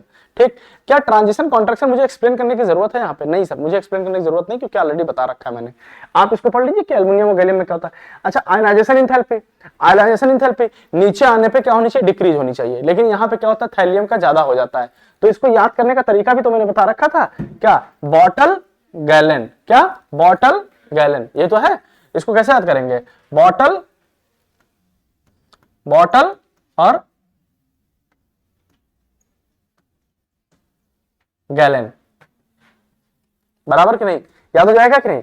अब एक बार बताओ, आयनाइजेशन एनर्जी की बात करें, उसकी बात करें इलेक्ट्रोनेगेटिविटी की, तो इलेक्ट्रोनेगेटिविटी में हमने बोला था कि नीचे आने पर डिक्रीज होता है और लेफ्ट हैंड में इंक्रीज होता है। लेकिन इसी का एक ऐसा जो आयनाइजेशन बताया था, क्या नाम, इलेक्ट्रोनेगेटिविटी की वैल्यू, कि बोरान के बाद बोरान से छोटा, बोरान बड़ा होगा एल्युमिनियम से, एल्युमिनियम बड़ा होगा गैलियम से। लेकिन गैलियम से जब लेंथेनाइट कॉन्ट्रैक्शन लगना शुरू हो जाता है, तो गैलियम से बड़ा इंडियम, इंडियम से बड़ा थैलियम। पहले बोरान और एल्युमिनियम ऐसा होगा, फिर उधर में पलट जाएगा कहानी। बात बराबर है कि नहीं बराबर है। ये सब डाटा दे रखा है, हम डाटा से चुरा करके सीधा यहाँ पे उठा के रख दिया मैंने। ठीक, मैंने ये बात आपको क्लास में करा भी रखी है, एक एक बात सिखा रखी है आपको। कितनी बात बराबर है कि नहीं बराबर है। चलिए नेक्स्ट आ जाए जनरल ट्रेंड में, हम फिजिकल प्रॉपर्टी की बात कर लेते हैं। जनरल ट्रेंड खत्म हो गया हमारे पास में। फिजिकल प्रॉपर्टी क्या, मुझे जितना मैंने पढ़ाया अभी तक सब पढ़ा रखा हूँ कि नहीं पढ़ा रखा हूँ आपको। ठीक, अगर फिजिकल प्रॉपर्टी की बात करूं तो बोरान जो होता है बेटा, नॉन मेटल होता है, एक्सट्रीमली हार्ड होता है और ब्लैक कलर का होता है। कैसा होता है बोरान, कैसा होता है, नॉन मेटल, एक्सट्रीमली हार्ड और कैसा कलर होता है, ब्लैक। और ये बोरान का जो स्ट्रक्चर होता है वो स्ट्रॉन्ग क्रिस्टलाइन होता है, मतलब टूटता नहीं जल्दी, है ना। और इसका लैटिस भी होता है, बहुत ज्यादा स्ट्रॉन्ग लैटिस होता है इसका, मतलब आपस में जुड़े बहुत तगड़े से होते हैं। तो क्या जब ये तगड़े से जुड़े हैं तो इनको मेल्ट करने के लिए हमको हाई टेम्परेचर देना पड़ेगा कि नहीं। तो क्या हाई मेल्टिंग पॉइंट हो जाएगा कि नहीं हो जाएगा, बोलो, हाई मेल्टिंग पॉइंट, बराबर है कि नहीं। तो बोरान नॉन मेटल है, एक्सट्रीमली हार्ड, ब्लैक कलर और स्ट्रक्चर क्या होगा, strong crystalline, lattice, high melting point, बराबर है कि नहीं। अब बताओ बेटा, हमारे पास क्या है, एल्युमिनियम, गैलियम, इंडियम, थैलियम, ये तो है। अब एल्युमिनियम, गैलियम, इंडियम, थैलियम कैसे हैं, ये सर सॉफ्ट मेटल है और इनका मेल्टिंग पॉइंट भी कैसा है, लो है, और ये हाई इलेक्ट्रिकल कंडक्टिविटी शो करेंगे। भैया अगर ये सॉफ्ट है तो सॉफ्ट क्या होगा, सॉफ्ट चीजें आराम से गल जाती है कि नहीं गल जाती, तो मेल्ट हो जाएगा, तो इसकी कंडक्टिविटी भी कैसी होगी, हाई इलेक्ट्रिकल कंडक्टिविटी। अच्छा गैलियम जो होता है ना उसका बहुत लो मेल्टिंग पॉइंट होता है, इतना होता है कि रूम टेम्परेचर पे ही, मतलब 303 केल्विन है, रूम टेम्परेचर पे ही क्या होता है, ये लिक्विड के फॉर्म में पाया जाता है। अगर आपसे पूछें कि सर आपके पास में कौन सा मेटल है, कौन सा मेटल है जो लिक्विड फॉर्म में पाया जाता है, तो एक सीजियम पाया जाता है हमारे पास में, एक गैलियम पाया जाता है हमारे पास में, और एक कौन सा पाया जाता है, मरकरी पाया जाता है। और पूछे नॉन मेटल में कौन सा है, तो सर आयोडीन है हमारे पास। कौन सा है, आयोडीन, जो लिक्विड फॉर्म में पाया जाता है, वो भी किस रूम टेम्परेचर पे, कौन से टेम्परेचर पे, रूम टेम्परेचर। तो क्या gallium is found in liquid state at room temperature, मतलब ये सॉफ्ट होगा कि नहीं होगा, बात बराबर कि नहीं बराबर। अच्छा डेंसिटी की बात करें तो सर डेंसिटी जैसे मैंने बोला था कि नीचे आने पे बढ़ेगा, नीचे आने पे बढ़ेगा, जैसे साइज बढ़ेगा मास बढ़ेगा तो डेंसिटी भी बढ़ेगा। मेल्टिंग पॉइंट, ठीक है, अब मेल्टिंग पॉइंट में थोड़ा सा ये गैलियम ना होना तो चाहिए था कि बोरान के बाद अल्युमिनियम, फिर गैलियम, फिर इंडियम, फिर थैलियम होना चाहिए कि नहीं होना चाहिए था, लेकिन ये गैलियम बीच में क्या क्या डिस्टर्ब करेगा कि नहीं करेगा। तो अब अच्छा इसमें देखो, इसमें तो नहीं है boron aluminium gallium indium thallium का बॉइलिंग पॉइंट में है डिफरेंस, क्या एकदम सेम टू सेम है। लेकिन अभी जैसे आयनाइजेशन एनर्जी में बॉटल गैलन याद किया था ना, उसी तरीके से यहां पर क्या याद कर लेंगे, बैटिंग। क्या याद कर लेंगे बेटा, बैटिंग। क्या याद करेंगे, बैटिंग। बैटिंग से भी आ जाएगा कि नहीं, बोरान फिर अल्युमिनियम और फिर थैलियम और फिर इंडियम और फिर गैलियम, याद हो जाएगा कि नहीं। तो इसको याद कर लेंगे क्या, बैटिंग से हम लोग, बराबर है। समझ में आया, थक गए, अच्छा लग रहा है, समझ आ रहा है कि नहीं आ रहा है, मतलब ऐसे पढ़ना अच्छा है कि उस तरीके से जैसे पढ़ाते थे वो ज्यादा अच्छा लगता था। ये वाला कुछ करना नहीं पड़ रहा, सब चल रहा है, मजा आ रहा है। इसको भेज देंगे, इसका भेजेंगे, लेकिन 50-50 रुपए अलग से लेंगे भाई, रात भर बनाते हैं इस पीपीटी को, है पूरी नींद खराब करके, चाय का पैसा खर्चा तो दो, तो हम बना के दे दे आप लोग। अफ्तारी भी कर लेंगे, सहरी भी हो जाएगी उसी में हमारा। किसको किसको चाहिए बताओ, लो अभी तक सब मांग रहे थे, हाँ अभी 50 रुपया लीजिए, क्या बोल दिया मैंने, 50 रुपया लाइए दीदी, जब भेज देंगे तब देंगे। सिराज भाई तुम ये सलाम कर रहे हो ऐसे करके कि अब तुम्हें नहीं चाहिए, है 50 QR कोड दूं मैं पहले, अच्छा ऑनलाइन जो चलाता है वो फ्रॉड होता है कि ऑनलाइन फ्रॉड होता है, अच्छा हमको लगा जो ऑनलाइन चला है वो फ्रॉड होता है। चलो ठीक है, ये हो गया, ये हो गया। अगर तुम लोग ना हुआ तो फोटो भी खींच सकते हो, कोई ऐसा नहीं है, तो मैं भेज दूंगा, वैसे भेज दूंगा मैं, है ना। नेक्स्ट आ जाओ बेटा, देखो केमिकल प्रॉपर्टी की स्टेबिलिटी ऑफ +3 ऑक्सीडेशन स्टेट। मैंने कहा था नीचे आने पे लोअर ऑक्सीडेशन स्टेट स्टेबल होता है, ऊपर जाने पे हायर। तो बताओ ये नीचे इधर की तरफ जा रहा है +3 तो ऊपर ही स्टेबल होगा ना, नीचे थोड़ी स्टेबल होगा, बराबर है कि नहीं। +3 की बात कर रहे हैं, लेकिन बोरान तो +3 के फॉर्म में नहीं पाया जाता है, क्यों, क्योंकि बोरान से एक इलेक्ट्रॉन, एक तो साइज छोटा, एक इलेक्ट्रॉन निकाले वही से मर गया वो, दूसरा फिर निकाले और मर गया वो, ठीक, फिर तीसरा तुम और निकालिए एकदम मर ही जाएगा वो, तो फिर बचेगा नहीं ना। तो बोरान का जो आयनाइजेशन एनर्जी I1 I2 और I3 मिला करके जो टोटल एनर्जी दी जाती है बहुत ज्यादा हो जाती है। मतलब आप ये बताओ कि एक बात बताओ कि तुम 10 लाख रुपया दे करके अगर एक चाय पियो तो तुम चाय पीने लायक हो कि पागल हो तुम, पागल हो ना भाई, चाय पीना तो 10 लाख रुपया थोड़ी दोगे, हम वही चाय 10 रुपए पी ले और तुम 10 लाख रुपए देके चाय पी, तो तुम पागल हो ना। तो वही है कि इसको अगर बोरान को +3 बनाने के लिए आपकी हैसियत बर्बाद हो जाए तो क्यों बनाना है हमको, ठीक, आयनाइजेशन एनर्जी बहुत ज्यादा होती है। अगर मैं आपसे बोलूं यहाँ पे स्टेबिलिटी ऑफ +1 ऑक्सीडेशन स्टेट, तो बेटा नीचे आने पे +1 ऑक्सीडेशन स्टेट स्टेबल होता था, तो थैलियम का +1 स्टेबल था कि नहीं था, ये इसकी केमिकल प्रॉपर्टीज में आती है। रीजन क्या होता है, due to inert pair effect, क्या नीचे आने पे इनर्ट पेयर इफेक्ट बढ़ता जाता है, ठीक है, टेंडेंसी इलेक्ट्रॉन देने की कम होती जाती है, बराबर, डन, इतनी बात बराबर है। हाँ रीजन इनर्ट पेयर इफेक्ट आपको पता है,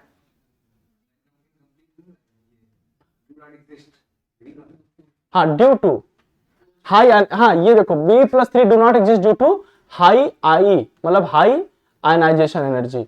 और आयनाइजेशन एनर्जी का मतलब क्या, अगर 3 इलेक्ट्रॉन निकालना है तो I1 होगा ना, और I2 और प्लस में क्या I3, और ये तीनों मिलकर के मतलब बहुत हो जाएगा, ये बहुत हो जाएगा, इसलिए एग्जिस्ट नहीं करता है, बराबर, डन।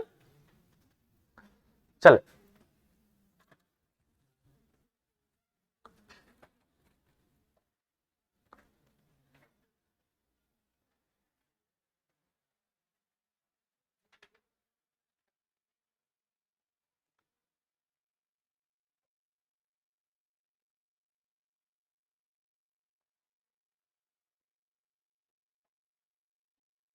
हो गया। नेक्स्ट, अभी आ जाओ बेटा, देखो अब इसके बाद क्या बात करते हैं, ट्रेंड इन केमिकल रिएक्टिविटी, केमिकल रिएक्टिविटी के ट्रेंड। अब इसके सारे रिएक्शंस पढ़ने हैं आपको, कौन कौन से पढ़ने हैं सर, इसका ट्राइवेलेंट कैटायन के बारे में पढ़ना है आपके बारे में, इसके बारे में एयर के साथ रिएक्शन करना है, इसका O2 के साथ, हर तरीके के रिएक्शन पढ़ना है, एक एक करके पढ़ लें। अच्छा बेसिकली पढ़ेंगे कौन कौन से हम लोग, कौन कौन से एलिमेंट का, पहली एलिमेंट के बारे में बोल रखा है, दूसरे एलिमेंट के बारे में नहीं बोल रखा है। हम जनरली सब कुछ बोरान के बारे में पढ़ेंगे, लेकिन बोरान से मिलता जुलता अल्युमिनियम है वो भी पढ़ लेंगे, लेकिन पहले कंपाउंड बोरान और अल्युमिनियम के दोनों के पढ़े जाते थे, अब सिर्फ बोरान के पढ़े जाएंगे, बराबर। तो अगर बोरान की बात करें तो यहाँ पे ट्राइवेलेंट स्टेट में BX3 होगा कि नहीं होगा। अब BX3 मतलब कोई भी कंपाउंड होगा, BF3 पाया जाएगा या BCl3 पाया जाएगा या क्या पाया जाएगा, AlCl3 पाया जाएगा या मान लीजिए AlF3 पाया जाएगा, यही तो पाए जाएंगे कि नहीं। क्या इसके पास में जब मान लीजिए BX3 होगा तो बोरान के पास में मान लीजिए अगर कोई हैलोजन है तो क्या तीन ही एटम तो होंगे कि नहीं, और तीन मिलकर के इसके पास इलेक्ट्रॉन कितना होगा, 2 2 4 और 2 6। क्या 6 इलेक्ट्रॉन होने के बाद इसका ऑक्टेट कंप्लीट हो रहा है, क्या नहीं हो रहा है। अगर ऑक्टेट कंप्लीट नहीं हो रहा है तो इसके ऑक्टेट कंप्लीट करने के लिए आपको साम दाम दंड भेद किसी भी तरीके से आपको उसको ऑक्टेट कंप्लीट करना पड़ेगा कि नहीं। ऑक्टेट कंप्लीट कराने के लिए आपको इलेक्ट्रॉन कहीं से कोई डोनर आएगा कि नहीं आएगा। और जब किसी एटम को कोई इलेक्ट्रॉन डोनेट करता है या कोई एटम को इलेक्ट्रॉन एक्सेप्ट करता है तो क्या वो लुईस एसिड के तरीके से बिहेव करता है कि नहीं, और जो डोनेट करता है वो कैसा होता है, लुईस बेस। तो क्या ये लोन पेयर एक्सेप्टर बनेगा कि नहीं बनेगा। Yes sir, in trivalent state BX3 6 electron outermost shell में होंगे तो इनकम्प्लीट ऑक्टेट होगा, और so to complete octet accept lone pair, ये लोन पेयर को एक्सेप्ट करेगा, और अगर लोन पेयर को एक्सेप्ट करेगा तो behave as a Lewis acid. और लुईस एसिड का कॉन्सेप्ट क्या है कि लुईस एसिड मतलब जो जिसके पास इलेक्ट्रॉन लेने की टेंडेंसी ज्यादा अच्छी हो, जिसके पास इलेक्ट्रॉन लेने की टेंडेंसी ज्यादा अच्छी हो। तो सर सबसे अच्छी लेने की टेंडेंसी किसके पास में, बोरान के पास, फिर अल्युमिनियम, फिर गैलियम। तो क्या मैं बोल सकता हूं कि BF3 वाला अगर केस बोलूं, या मैं बोलूं BCl3 है, नीचे आने पे BCl3 AlCl3 GaCl3 इंडियम और थैलियम, नीचे आने पे क्या बेसिस क्या लुईस एसिड का नेचर घटता है। यस सर, लुईस एसिड का नेचर इसलिए घटेगा क्योंकि नीचे आने पे जो बोरान अल्युमिनियम गैलियम होगा ये क्या होगा, न्यूक्लियस के पास चला जाएगा, साइज बड़ा हो जाएगा तो न्यूक्लियस के पास चला जाएगा ना, तो दूसरे से इलेक्ट्रॉन क्यों लेना चाहेगा, अपने आप को स्टेबल बना लेगा। तो मैं बोल सकता हूं कि लुईस एसिड की जो टेंडेंसी है वो डिक्रीज होती है नीचे जाने पे। रीजन क्या है, because size increase, so nucleus become far, nucleus बहुत दूर हो जाएगा तो क्या होगा बेटा, सो टेंडेंसी टू एक्सेप्ट इलेक्ट्रॉन। भाई हमको तो जैसे अब यहाँ जैसे वहां पे कोई हमें चीज कोई फेंकने वाला है तो हम यहाँ से बैठ के एकदम निशाना लगा के देख रहे हैं कि कोई उधर जो है उधर कोई फेंका और ये कैच, ये तो होगा कि नहीं होगा। अब पता लगा हम यहाँ खड़े हैं, बाहर वहां हजरतगंज चौराहे पे कोई गेंद फेंक रहा है, हमसे क्या मतलब है, बराबर है कि नहीं बराबर। और ये कब होगा, जब दूरी बढ़, तो अगर नीचे आने पर साइज बढ़ गया तो इलेक्ट्रॉन को दे भी रहा है तो क्या एक्सेप्ट करने की कोशिश करेगा, नहीं करेगा। तो due to increase in size nucleus and electron की पोजीशन जहां इलेक्ट्रॉन आएगा क्या बहुत दूर हो जाएगा कि नहीं। इलेक्ट्रॉन को एक्सेप्ट कौन करता है, न्यूक्लियस से तो चार्ज लगा के खींचता होगा, तो क्या नीचे आने पे चार्ज लगा के खींचेगा, क्या नहीं खींचेगा। और अगर चार्ज लगा के नहीं खींचेगा तो इसका मतलब क्या कि वो इलेक्ट्रॉन को एक्सेप्ट करेगा, नहीं करेगा एक्सेप्ट। डन, तो यही है हमारे पास में। तो BCl3 BBr, अगर मैं बोलूं BCl3 यहां नीचे बोलूं कि जैसे मान लीजिए BCl3 AlCl3 gallium indium thallium, तो बताओ नीचे आने पे क्या होगा, लुईस एसिड नेचर घटेगा कि नहीं घटेगा। तो इलेक्ट्रॉन लेने की टेंडेंसी सबसे अच्छी किसकी है, बोरान की है कि नहीं है। डन, तो ये हो गया हमारे पास में क्या ट्राइवेलेंट स्टेट इसका है ना। अब जैसे BF3 और BCl3 है एक्सेप्ट लोन पेयर, ये बात मैंने आपको समझा रखा है कि BF3 लोन पेयर एक्सेप्ट करके क्या बना लेता है, BF3.NH3 बना लेता है कि नहीं। और इसी को क्या बोलते हैं, कोऑर्डिनेट बॉन्डिंग। क्या ये BF3 बना है, इसके पास लोन पेयर की कमी है, और बताओ ये लोन पेयर अब चाहे तो फ्लोरीन भी दे सकता है, फ्लोरीन दे करके बैक बॉन्डिंग करेगा, लेकिन यहां फ्लोरीन देगा तो ये क्या होगा, पाई कोऑर्डिनेट होगा कि सिग्मा कोऑर्डिनेट होगा, पाई कोऑर्डिनेट या सिग्मा कोऑर्डिनेट, पाई कोऑर्डिनेट। और यहाँ पे ये कौन सा कोऑर्डिनेट बना रहा है, सिग्मा, तो पाई कोऑर्डिनेट प्रेफर करोगे कि सिग्मा। और जब सिग्मा कोऑर्डिनेट को प्रेफर करोगे तो सिग्मा कोऑर्डिनेट, अगर दो मॉलिक्यूल आपस में एक कोऑर्डिनेट बॉन्ड के थ्रू जुड़ते हैं तो उसको क्या बोलते हैं, एडेक्ट फॉर्मेशन बोलते हैं कि नहीं। तो क्या BF3.NH3 को एडेक्ट फॉर्मेशन बोलेंगे कि नहीं बोलेंगे। क्या सेम केस BCl3 के साथ भी NH3 आएगा कि नहीं आएगा। तो BCl3 और .NH3 भी को हम क्या बोलेंगे, एडेक्ट फॉर्मेशन। क्या बोलेंगे बेटा, एडेक्ट फॉर्मेशन। कहती बात बराबर है कि नहीं बराबर। सर यहाँ पे भी एक चीज और बची रह गई हमारे पास, क्या सर AlF3 और AlCl3 ये भी तो एक्सेप्ट करेंगे। सर AlF3 और AlCl3 हमें लग रहा था एक्सेप्ट करने का ना, लेकिन मैंने बोला था नीचे आने पर टेंडेंसी घटती जाती है कि नहीं घटती जाती। AlF3 AlCl3 तो लेते ही नहीं है, क्यों, क्योंकि इन्होंने टेंडेंसी तो घटाई, साथ में इन्होंने अपना मैकेनिज्म भी बता दिया, घटा लिया। सर AlF3 जो है ना, AlF3 कैसा कंपाउंड होता है, आयनिक कंपाउंड। और आयनिक कंपाउंड क्या होगा, Al+3 में टूट जाएगा 3F- में, तो ये क्या बनाएगा, आयनिक कंपाउंड। और आयनिक कंपाउंड कभी भी क्या होता है, इनकम्प्लीट ऑक्टेट वाला नहीं होता है। AlF3 कभी भी इनकम्प्लीट ऑक्टेट वाला होगा क्या? नहीं होगा। आयनिक कंपाउंड हमेशा इलेक्ट्रॉन दे देता है या ले लेता है, अपना ऑक्टेट कंप्लीट करता है। देखो एल्युमिनियम के पास में +3 दे दिया, आउटर शेल में 3 इलेक्ट्रॉन थे, क्या नोबल गैस जैसा हो गया कि नहीं? अगर मैं बोलूं फ्लोरीन के पास में 1 इलेक्ट्रॉन की कमी थी, 1 इलेक्ट्रॉन मिल गया, क्या ये भी स्टेबल हो गया कि नहीं हो गया? अब बात आती चलिए सर AlF3 तो आयनिक कंपाउंड बन गया, AlCl3 क्यों इलेक्ट्रॉन नहीं एक्सेप्ट किया था? AlCl3 इसने लिया था दूसरों से इलेक्ट्रॉन ले तो एडेक्ट फॉर्मेशन, जबरदस्ती का बॉन्ड बना, और यहां अपने आप में ही हो जाए तो अपने आप में क्या करता है AlCl3 क्या करता है? डायमराइज हो जाता है। क्या हो जाता है बेटा? डायमराइज। और डायमराइज कैसे होता है सर? डायमराइज जो होता है वो यही तो है, ये एक लोन पेयर इसको ये देखिए कोऑर्डिनेट बॉन्ड के थ्रू हो गया कि नहीं हो गया? अच्छा, जब डायमराइज कोई होता है तो ये इस तरीके का बॉन्ड कौन सा होता है? ब्रिज बॉन्ड होता है। और ब्रिज बॉन्ड को हम लोग क्या बोलते हैं? बनाना बॉन्ड। क्या बोलते हैं बेटा? बनाना बॉन्ड। और जब बनाना बॉन्ड बनेगा तो बनाना बॉन्ड में एक ब्रिज बॉन्ड बनता है, एक टर्मिनल बॉन्ड बनता है। 2-3 सवाल पूछता है कि बताओ ब्रिज बॉन्ड बड़ा होगा कि टर्मिनल? तो ब्रिज बॉन्ड बड़ा होगा। कौन बड़ा होगा? Bridge bond. और जो बॉन्ड बड़ा होता है वहां पे पी कैरेक्टर ज्यादा होते हैं, तो क्या यहाँ पे पी कैरेक्टर ज्यादा होगा? तो बताओ ब्रिज पे पी कैरेक्टर ज्यादा होगा कि टर्मिनल पोजीशन पे? ब्रिज पे पी कैरेक्टर ज्यादा होगा। अब बताओ बॉन्ड एंगल कहां बड़ा होगा? टर्मिनल में या ब्रिज में? टर्मिनल या ब्रिज? टर्मिनल में। कहां पे? टर्मिनल में। और टर्मिनल में बॉन्ड एंगल ज्यादा होगा, तो जहां बॉन्ड एंगल ज्यादा होता है वहां एस कैरेक्टर ज्यादा होता है। और कह सकते हैं जहां एस ज्यादा वहां पी कम, जहां पी कम वहां एस ज्यादा, ये तो है।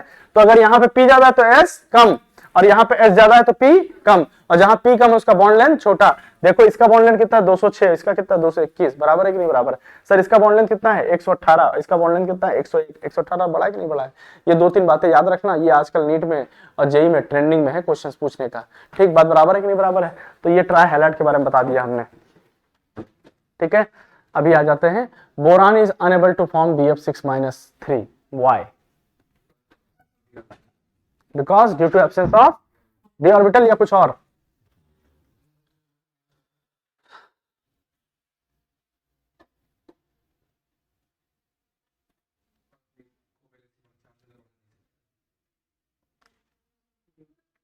Due to non-availability of d orbital, boron is unable to extend their octet, therefore maximum covalency कितनी होगी? 4। एनसीईआरटी में लिख रखा है। बहुत बढ़िया बेटा।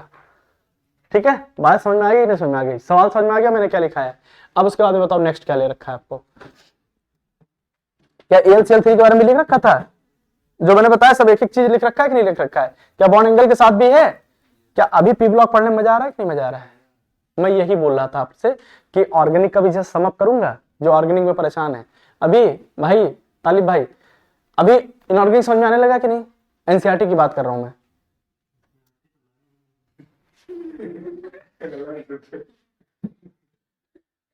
अभी जब तुम लोग को पीरियोडिक टेबल पढ़ाया था, मैंने केमिकल बॉन्डिंग पढ़ाया था, तो मैंने कहा था कि मैं सारी चीज पढ़ा रहा हूं। ठीक, तब मैंने आपको पूरी चीज पढ़ाई थी। और आज जब पढ़ रहे हो तो क्या आपको ऐसा नहीं लग रहा है कि अब तुमको वहां की बातें सब याद आ रही होगी, रिफ्लेक्स में आ रहा होगा? नहीं भी याद आ रहा होगा तो कोशिश करो याद आ जाए, है ना? ये होता है समअप, इसको बोलते हैं चैप्टर का समअप करना। ठीक, उसी तरीके से जैसे ऑर्गेनिक पूरी पढ़ाई आपको, मैकेनिज्म पूरी पढ़ा दिया मैंने, हर चीज पढ़ा दिया, चैप्टर वाइज ही समअप करेंगे उसका भी, तब आपको वहां भी समझ में आएगा कि कैसे चैप्टर का समअप हो रहा है। ठीक है, तब और समझ में आएगा। फिर क्या होता है ना, अब जैसे पढ़ रहे हो ना, तो एक बार पढ़ रखे हो, अब पढ़ रहे हो तो फील गुड होता है। और फील गुड होता है ना, अच्छा हाँ हाँ हाँ हाँ वो बात याद आ रही, हाँ हाँ हाँ वो बात याद आई, याद आई, याद आई, तो क्या होता है फिर मजा आता है पढ़ने में। फिर एनसीईआरटी भी लगने लगती है, तो अपनी किताब है। और ऐसे क्या लगता है, एनसीईआरटी अपनी कभी लगती नहीं है। एनसीईआरटी हमेशा बेगानी की किताब लगती है कि मांग के लेके आए हैं, नहीं लगती? खरीदा था बेटा पैसा देके कि पुरानी किताब से बदल लाई थी? है? किससे मांग के लेके आएगा? चलो ये हो गया बेटा, नेक्स्ट आ जाओ। आओ हाइड्रोलिसिस ऑफ ट्राइहैलाइड। अब हाइड्रोलिसिस की बात करते हैं। हाइड्रोलिसिस की बात करें बेटा तो BF3 हमारे पास में है, BCl3 है, BBr3 और Bi3 है। सर BF3 का अगर हाइड्रोलिसिस करेंगे, एक सिंपल सा बात है सर, BF3 का हाइड्रोलिसिस करेंगे तो ये बोरान जो है ना, ये एक्चुअली SN2 टाइप का रिएक्शन है। किस टाइप का है? SN2 टाइप का। H2O अटैच होगा, HF निकल जाएगा, H2O अटैच, HF निकलेगा। तो H2O तो डायरेक्ट अटैच होगा नहीं, H+ टूटेगा ना और उस फ्लोरीन को निकाल के चला जाएगा। क्या आपको नहीं लगता कि जितने फ्लोरीन होंगे उतने वाटर अटैच होगा, उतने OH अटैच होगा कि नहीं? तो कितने फ्लोरीन है? 3, तो 3 OH अटैच हो गए। और फ्लोरीन कितने हैं? 3, तो 3 HF बन जाएगा। बराबर कि नहीं बराबर? BCl3 में ये H2 डालोगे तो क्या बनेगा? BCl3 और ये H3BO3 बन जाएगा। BOH3 है ना, H3BO3 हर बार H3BO3 बना कि नहीं बना? तो क्या जो यहाँ पे बनना है BF3 में वही BCl3 में भी बनना है, वही BBr3 में भी बनेगा, वही Bi3 में भी बनेगा। बस इसमें निकलेगा क्या HF, इसमें क्या निकलेगा HCl, इसमें क्या निकलेगा HBr, और इसमें क्या निकलेगा HI। चाय नहीं, HI। चाय की याद बहुत आई आज। तो सुनो, तो HF, HCl, HBr और HI बराबर है। तीन चार चीज बता, बड़े मजेदार चीज है। जब तुम HF उसका, जब तुम बोरान का हाइड्रोलिसिस कराते हो, किसका? बोरान का नहीं, BF3 का, ट्राइहैलाइड ऑफ बोरान। जब बोरान का कराते हो BF3 का, तो क्या होता है HF बनता है, और HF इतना खतरनाक होता है, HF क्या करता है BF3 के साथ वापस रिवर्स रिएक्शन कर लेता है, और क्या बन जाता है HF BF3 के साथ रिएक्शन करके BF4 बन जाता है। तो जैसे जैसे HF बनेगा वैसे वैसे B के साथ रिएक्शन करने लगेगा। तो क्या होता है, जो रिएक्शन आगे होनी चाहिए थी वो BF तो कम हो जाएगा ना। तो अगर 100 मॉलिक्यूल तुम लोगे, 100 मॉलिक्यूल लोगे, तो उसमें से कितना यूज होगा? 80 तो यूज होगा, 20 तो BF4 बनाने में बिजी हो जाएगा। तो क्या इसकी एफिशिएंसी 80% होती है कि नहीं होती है? बराबर कि नहीं?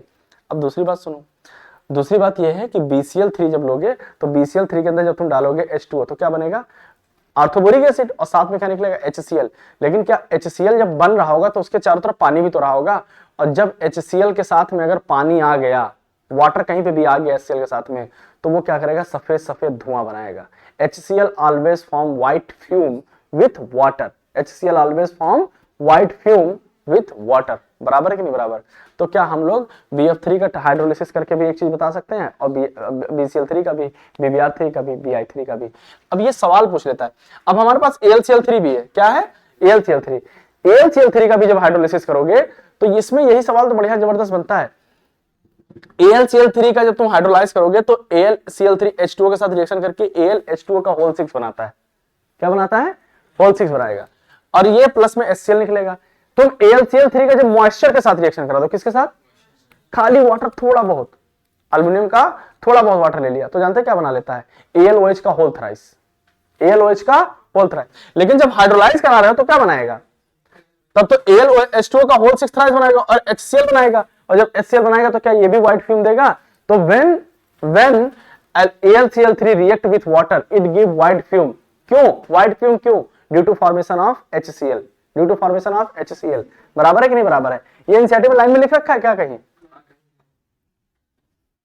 AlCl3 के बारे में लिख रखा है? हाँ, white fumes appear around the bottle of anhydrous ammonium chloride in reason. Anhydrous ammonium chloride is partially hydrolyzed with atmospheric moisture to liberate HCl gas. हाँ, HCl appears white in color. चलो question क्या लिख रखा है सुनो ध्यान से, मैं क्वेश्चन बोले दे रहा हूं। लिखा white foam appear around the bottle of anhydrous AlCl3। तो इसका रीजन क्या? Anhydrous AlCl3 is partially hydrolysed with atmospheric moisture to liberate HCl gas and moist HCl appear white in color। बराबर है कि नहीं बराबर है? क्या मैं सही बात कह रहा हूं? ये देखो सवाल यही है। नहीं, सवाल कहां है? सवाल कहां गया? हाँ ये देखो HCl है ना, गिव व्हाइट फ्यूम। सवाल वो था, मुझे पता था सवाल, इसलिए मैंने अपने आप से कर दिया। ठीक, कोई दिक्कत तो नहीं इसके अंदर? मजा आ रहा है पढ़ने में? मजा आ रहा है? बहुत बढ़िया बेटा, मजा आना चाहिए बस। अब इस बोरान का एल्युमिनियम का दो ही के बारे में पढ़ना है। रिएक्शन किसके साथ में? O2 के साथ में, और मतलब एयर के साथ में कह सकते हो, O2 के साथ। देखो बोरान दो तरीके के, एक क्रिस्टलाइन है और एक एमॉर्फस। एमॉर्फस मतलब पिसा हुआ, और क्रिस्टलाइन का मतलब चिप्पा चिप्पा। चिप्पा चिप्पा जानते हो कि नहीं? भात याद आया कि नहीं? जो एकदम ज्वाइंट होते हैं, वो मतलब जो कड़े वाले होते हैं, जुड़े होते हैं जो। चावल स्टार्ट कर दें। क्रिस्टलाइन बोरान बेटा O2 के साथ कोई रिएक्शन नहीं देगा, और वहीं एमॉर्फस बोरान O2 के साथ में क्या बनाएगा? B2O3। एमॉर्फस बोरान B2O3 बनाएगा। एल्युमिनियम O2 के साथ क्या करेगा? Al2O3। कुछ पूछना है इसके अंदर, करना है क्या? नहीं। गैलियम O2 के साथ Ga2O3। इंडियम O2 के साथ In2O3। लेकिन टेल्यूरियम के साथ तो गड़बड़ होगा ना, टेल्यूरियम तो +1 स्टेट में रहना चाहता है, तो Tl2O, Tl2O। बराबर? यहां देखो सर, नाइट्रोजन के साथ सर क्रिस्टलाइन बोरान रिएक्ट करेगा? No sir. एमॉर्फस करेगा? हां सर, एमॉर्फस करेगा, क्या बनेगा? Bn। और ये जब Bn के बाद बताएं, एक इसमें सवाल पूछूं, जब Bn खूब ढेर सारा हो जाता है, BnX बन जाता है, that's known as inorganic graphite. BnX जब बन जाता है तो क्या बोलते हैं इसको, ग्राफाइट, बराबर है कि नहीं। BnX क्या होता है, इनऑर्गेनिक ग्राफाइट। और जब एल्युमिनियम का रिएक्शन करा दिया तो एल्युमिनियम नाइट्राइड। अब मजे की बात तुमको बताऊं, ये जो एल्युमिनियम है ना, बड़ा मजेदार चीज है। जैसे होता क्या है, एल्युमिनियम क्या करेगा, खुद तो रिएक्ट कर लेगा ऑक्सीजन के साथ में, खुद तो रिएक्ट कर लेगा ऑक्सीजन के साथ में। जैसे होता नहीं है कि कई बार जो है, जब चोर कहीं चोरी करने जाते हैं, जब चोर कोई चोरी करने जाते हैं तो घर में चोरी करने जाएंगे, लेकिन वो बाहर से पहले दरवाजा लॉक कराएंगे, वो खुद अपनी सेफ्टी के लिए कराते कि नहीं। वैसे एल्युमिनियम भी है, एल्युमिनियम ऑक्सीजन के साथ रिएक्शन करके Al2O3 बनाएगा, और Al2O3 बना के अपना तो अंदर रिएक्शन करेगा और ऊपर से क्या करेगा, लेयरिंग कर लेगा, किसकी, Al2O3 की। किसकी लेयरिंग कर देगा, तो क्या ये लेयरिंग प्रोटेक्टिव लेयरिंग हो गई, मतलब सबको पता चलेगा, सब देखेंगे अच्छा अच्छा अच्छा, लॉक है चारों तरफ से, लॉक है चारों तरफ से, तो क्या रिएक्शन कर पाएंगे, क्या नहीं। तो when aluminium react with O2 it form Al2O3 and Al2O3 form an oxide layer, या उसको क्या बोलते हैं, प्रोटेक्टिव ऑक्साइड लेयर, और प्रोटेक्टिव ऑक्साइड लेयर बना लेगा तो एल्युमिनियम फिर किसी के साथ रिएक्ट नहीं करता है। बराबर है कि नहीं बराबर है। जैसे घर में हम लोग बर्तन लेके आते हैं, अगर ऑक्सीडाइज एल्युमिनियम है तो फिर किसी के साथ रिएक्ट नहीं करता है। जैसे घर में बर्तन देखे हो कि नहीं करते हो, जब कभी कभी बर्तन काला पड़ जाता है, एल्युमिनियम वाला बर्तन जब काला पड़ जाता है, या मम्मी को देखे होगे बर्तन के ऊपर उठा करके कुछ ना कुछ काला पीछे से लगा देते हैं खाना बनाते टाइम पे, वो तो हीट के लिए करती हैं, लेकिन खैर हाँ सुनो एक तुमको मैं बता देता हूँ। आजकल तुम लोग का ट्रेंड पे चल रहा होगा, साहू सिनेमा के बाहर जब तुम लोग खड़े होते होगे तो एक वो बेचने आता है, क्या नाम, ये ज्वेलरी, आभूषण, क्या बेचता है, ऑक्सीडाइज ज्वेलरी आता है कि नहीं। वो ऑक्सीडाइज इसीलिए है कि ऑक्सीडाइज हो चुका है, वो अब रिएक्ट नहीं करेगा वो। नहीं तो पता लगा तुम पहने एल्युमिनियम का तुम कुछ पहने तो काला नहीं हो जाएगा, वो ऑलरेडी काला होता है। ये तो होता है कि नहीं होता है, बराबर है कि नहीं। तो aluminium form thin protective layer of Al2O3 and it perform further attack. और इसी को क्या बोलते हैं, जब किसी दूसरे के अटैक से बच जाए तो उसको बोलते हैं पैसिवेशन, मतलब वो पैसिव फॉर्म में चला गया, अब ये रिएक्ट नहीं करेगा। बराबर है कि नहीं बराबर है, बहुत बढ़िया बेटा। तो हमारे पास में यहां तक हो गया, 17 पेज तक हो गए। 18 पे आते हैं reaction with acid and base. Reaction with क्या बेटा, acid and base. Done. Reaction with acid and base, जब एसिड के साथ रिएक्शन कराएंगे बेटा, किसका, एसिड के साथ, तो सर बोरान का जब एसिड के साथ रिएक्शन कराएंगे कोई रिएक्शन नहीं करता है, कोई रिएक्शन देगा ही नहीं। ठीक, सर बोरान का डाइल्यूट HCl मतलब एसिड है, कोई रिएक्शन नहीं देगा। एल्युमिनियम का, हाँ एल्युमिनियम विल रिएक्ट। एल्युमिनियम का जब भी बोला था ना मैंने आपको एक बात सिखा रखी है कि एल्युमिनियम का या किसी भी मेटल का जब एसिड के साथ रिएक्शन कराओगे तो एक आवाज आती है। कैसी आवाज होती है, गुरगुर गुरगुर गुरगुर की पॉपिंग साउंड। कैसे, पॉपिंग साउंड। मतलब अभी कोई भी एल्युमिनियम लिया, डाइल्यूट HCl के साथ रिएक्शन कराएंगे आप तो AlCl3 का फॉर्मेशन करेगा और क्या बनाएगा, सीधा सीधा हाइड्रोजन गैस निकालेगा कि नहीं निकालेगा। और हाइड्रोजन गैस कैसा पॉपिंग साउंड निकालता है कि नहीं, गुरगुर गुरगुर की आवाज आती है। कोई भी मेटल ले लीजिए, अगर आप एसिड के साथ रिएक्शन कराएंगे तो ऐसा होगा। डन। अच्छा, तो बेस के साथ देखें, सर बोरान का बेस के साथ करिए, नो रिएक्शन। क्या बोरान इनर्ट होता है, क्यों, बेस के साथ बोरान +3 में जाएगा नहीं, किसी की औकात ही नहीं रिएक्शन करा दे उसको। अच्छा, अब मैं आपको पढ़ा रहा हूं तो बता रहा हूं रिएक्शन नहीं होगा, जब रिएक्शन पढ़ा रहा होता तो ये थोड़ी बता रहा था कौन सा नहीं होगा। जो है वो कॉपी में कहीं ना कहीं लिखे हैं, जो नहीं है वो नहीं लिखे। ये तो होता है कि नहीं होता है, तो मैंने आपको बता ही रखा है। अब मैंने बोला बोरान का एक्वस NaOH के साथ कोई रिएक्शन नहीं होगा। डन। बोरान का एक्वस NaOH के साथ कोई रिएक्शन होगा, नो सर, नहीं होगा। लेकिन अगर एसिड ऐसा है जो ऑक्सीडाइजिंग एजेंट की तरीके से बिहेव करता है, कैसा, ऑक्सीडाइजिंग एजेंट की तरीके से, तो वो कर जाएगा।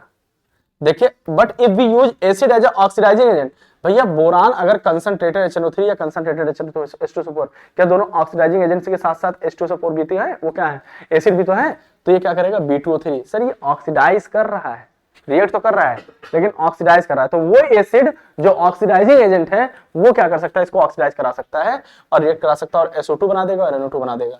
तो क्या सर एल्युमिनियम तो बेटा एल्युमिनियम कंसंट्रेटेड मतलब अगर पूछे कि एल्युमिनियम एसिड के साथ रिएक्ट करेगा कि नहीं करेगा, क्यों करेगा, एल्युमिनियम Al2O3 बना लिया ना, प्रोटेक्टिव लेयर बना लिया। अब तुम आओ, कोई भी आओ, मारो, कुछ करेगा क्या? नहीं।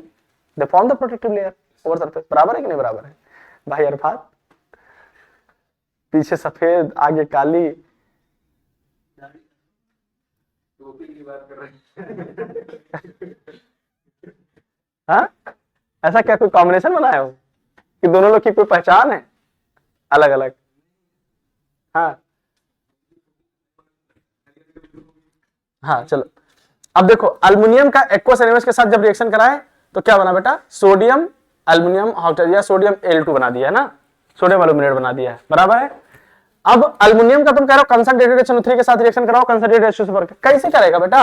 Al2O3 का फॉर्मेशन कर लिया, प्रोटेक्टिव लेयर बन गया, बना। कहा?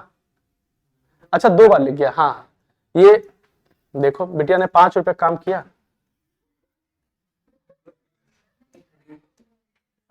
तुम 50 रुपए काट ले रहा है बेटा। हाँ ये तुमको नेट में किसने भेजा था? तुमको कॉमर्स की कोशिश करनी चाहिए थी। तुरंत धाड़ धाड़ तो निकाल लो, 45 बचा, 5 निकाल के है। जरा बताओ बेटा 5 में से -3 जाएगा, कितना बचेगा? प्लस के देख लो, 5 में से -3 जाएगा, कितना बचेगा? 2 बचेगा ना पागल। -3 जाएगा भी और -3 में तो प्लस हो जाएगा क्या? जाएगा नहीं जाएगा भाई, देखो इधर ये रह जाएगा। इधर देखो बोरान का रिएक्शन में एसिड हो गया, बेस हो गया, एसिड हो गया, बेस हो गया, ऑक्सीजन हो गया, नाइट्रोजन हो गया, ऑक्सीजन नाइट्रोजन एसिड बेस। बराबर, ऑक्सीजन नाइट्रोजन और किसके साथ? Acid base. सब रिएक्शन समझ में आ गई कि नहीं? इसको तैयार कर सकते हो कि नहीं? कसम खाओ तुम लोग के घर पे जाके तैयार करेंगे इसको, नहीं तो ये एनसीईआरटी पढ़ करके कुछ समझ में नहीं आएगा। अभी क्या ऐसा कोई पॉइंट लग रहा है जो छूटा हुआ दिख रहा है? अभी तो जहां शुरू हुआ है सारे पॉइंट कवर कर दिया भाई। चांद भाई देख लो, विश्वास रखो, है ना, जरूरी है। हाँ अकीदा होना बहुत जरूरी है। अब बोरान का जब हाइड्रोजन के साथ रिएक्शन कराओगे तो BH3 बनेगा, एल्युमिनियम LH3 बनेगा, गैलियम सब बनेगा ना, +3 है तो, लेकिन थैलियम नहीं बनेगा, थैलियम नहीं बनेगा। इस बार का नीट का क्वेश्चन, पिछली बार नीट, इस बार नीट का क्वेश्चन कि ये थैलियम, ये टीएल क्या है? थैलियम है कि टेलुरियम? हाँ थैलियम ना, हाँ पता लगा क्या लोग टेलुरियम बोलने लगते हैं। बैगन आलू गाजर इन थैला, ठीक, तो टीएल है तो लेकिन है थैलियम। अब थैलियम क्यों नहीं होगा? क्योंकि थैलियम तो +1 में रहना चाहता है, लेकिन कंपाउंड बना था TlI3। तो आपको ऐसा नहीं लग रहा है कि एक थैलियम पे 3 आयोडीन लगा होगा तो +3 होगा? तो बताओ Tl+3 और I3- ये वाला सही है कि नीचे वाला सही है? क्योंकि Tl तो +I में रहेगा ना, ऐसे रहना चाहता है, ये नहीं रहना चाहता है, ये सही है। क्या नहीं समझ में आ रहा है? बोली तो हो। अच्छा दूसरी बात बोली हो, अच्छी बात है। थैलियम अगर देखा जाए तो थैलियम के पास में ऑक्सीडेशन स्टेट कितना? +1 ना, नीचे आने पे कौन सा ऑक्सीडेशन स्टेट स्टेबल है? +1। तो +1 ज्यादा स्टेबल है तो Tl +1 में रहना चाहेगा कि +3 में? अब अगर +1 में तो इसको -1 में जाना चाहेगा ना। अब ये -1 में ऐसे तो जाएगा ना, 3 - I में जाएगा, तो 3 होगा तो ये +3 ले जाएगा, और यहाँ अगर +1 गया तो I3- ये स्टेबल हो जाएगा। बराबर कि नहीं बराबर? ये खत्म हो गया हमारे पास कि किसी का भी रिएक्शन हाइड्रोजन के साथ करा दो, ऐसा ही होगा। अभी किसके साथ रिएक्शन कराना बेटा? Reaction with water. बोरान का तुम वाटर के साथ रिएक्शन कराओ, कुछ नहीं होगा, कुछ नहीं होगा, ना तुम कोल्ड मीडियम में ना तुम हॉट मीडियम में। एल्युमिनियम का जब तुम वाटर के साथ रिएक्शन कराओगे तो वो क्या बनेगा? कोल्ड मीडियम में क्या होता है? कोल्ड मीडियम में तो कुछ नहीं होता है, लेकिन हॉट मीडियम में क्या करता है? थोड़ा बहुत ऑक्सीडाइज होता है, थोड़ा बहुत ऑक्सीडाइज होता है, और साथ साथ में क्या होगा? हाइड्रोजन गैस भी निकलता है। बराबर है कि नहीं बराबर है? इसीलिए मना किया जाता है कि एल्युमिनियम के बर्तन में खाना मत बनाया करो घर पे। कहा नहीं जाता, कहते हैं पुराने जमाने में, अब कहते हैं कि आपको बीमारियां आ रही हैं, तो अब क्या हो गया? पहले का जमाना था, पहले तांबे के बर्तन में खाने बनते थे, याद है कि नहीं याद है? उसमें लकड़ी में नहीं, अरे मतलब उसमें बनता था खाना, मिट्टी के बर्तन में। मिट्टी के बर्तन में दाल कोई खाया? दाल बना हुआ? हाँ हाँ, हांडी मटन खाए हैं। तो मटन जिसमें तुम खाओगे वो बर्तन भी, खैर अब छोड़ो, वो बर्तन प्लास्टिक के होते हैं, उसमें रख दिया था, तुमको लगता है कि मटकी बन के आया है। अच्छा घर पे बना के खाए थे, चलो कोई। खैर अब गैलियम इंडियम थैलियम, बेटा खाली अल्युमिनियम ही है जो हॉट मीडियम में थोड़ा बहुत रिएक्शन कर जाता है, Al2O3 बना लेता है, बाकी कोई कुछ नहीं बनाएगा, बराबर। तो क्या वाटर के साथ कोई ग्रुप 13 रिएक्शन करेगा? No sir. अब अगर मैं आ जाऊं यहां पे, हाँ कंपाउंड खत्म हो गया, रिएक्शन सारे खत्म, रिएक्शन 4 पेज नहीं बचे, अभी 2-3 पेज लिखने भी हैं, ठीक। अब कंपाउंड ऑफ बोरान, बस मुझे ये पढ़ना है, जनरल ट्रेंड खत्म हो गया। अब जो बोलता है कि फर्स्ट पीरियड के कुछ जनरल प्रॉपर्टीज पढ़नी है, हमको क्या पढ़ना है? बोरैक्स, ऑर्थोबोरिक एसिड और डाइबोरेन। अब बोरैक्स क्या है, समझो बोरैक्स क्या है। बोरैक्स के बारे में थोड़ी बात कर लेते हैं बेटा। बोरैक्स के बारे में क्या बात कर लेते हैं? बोरैक्स एक व्हाइट क्रिस्टलाइन सॉलिड है Na2B4O7.10H2O का, उस मतलब इसका फार्मूला होता है Na2B4O7, Na2B4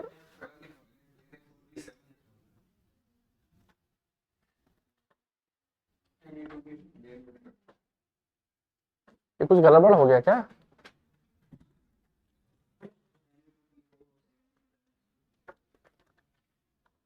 ये कुछ गड़बड़ लिख दिया था हमने बेटा। देखो Na2B4O7.10H2O, मैं इसका स्ट्रक्चर बना के दिखाऊं कैसा होता है? हाँ ये देखो BOOBO,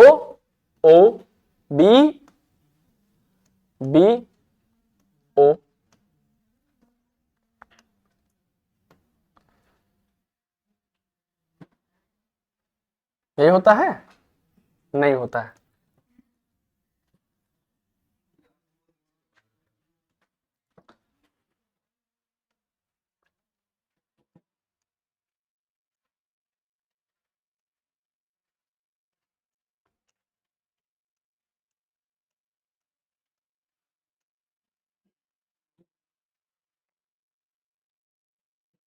डन। अब क्या होगा बेटा?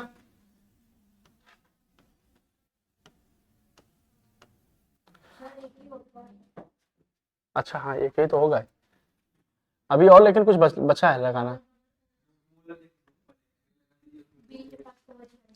हाँ ये बी है। अब कौन से बी के पास में?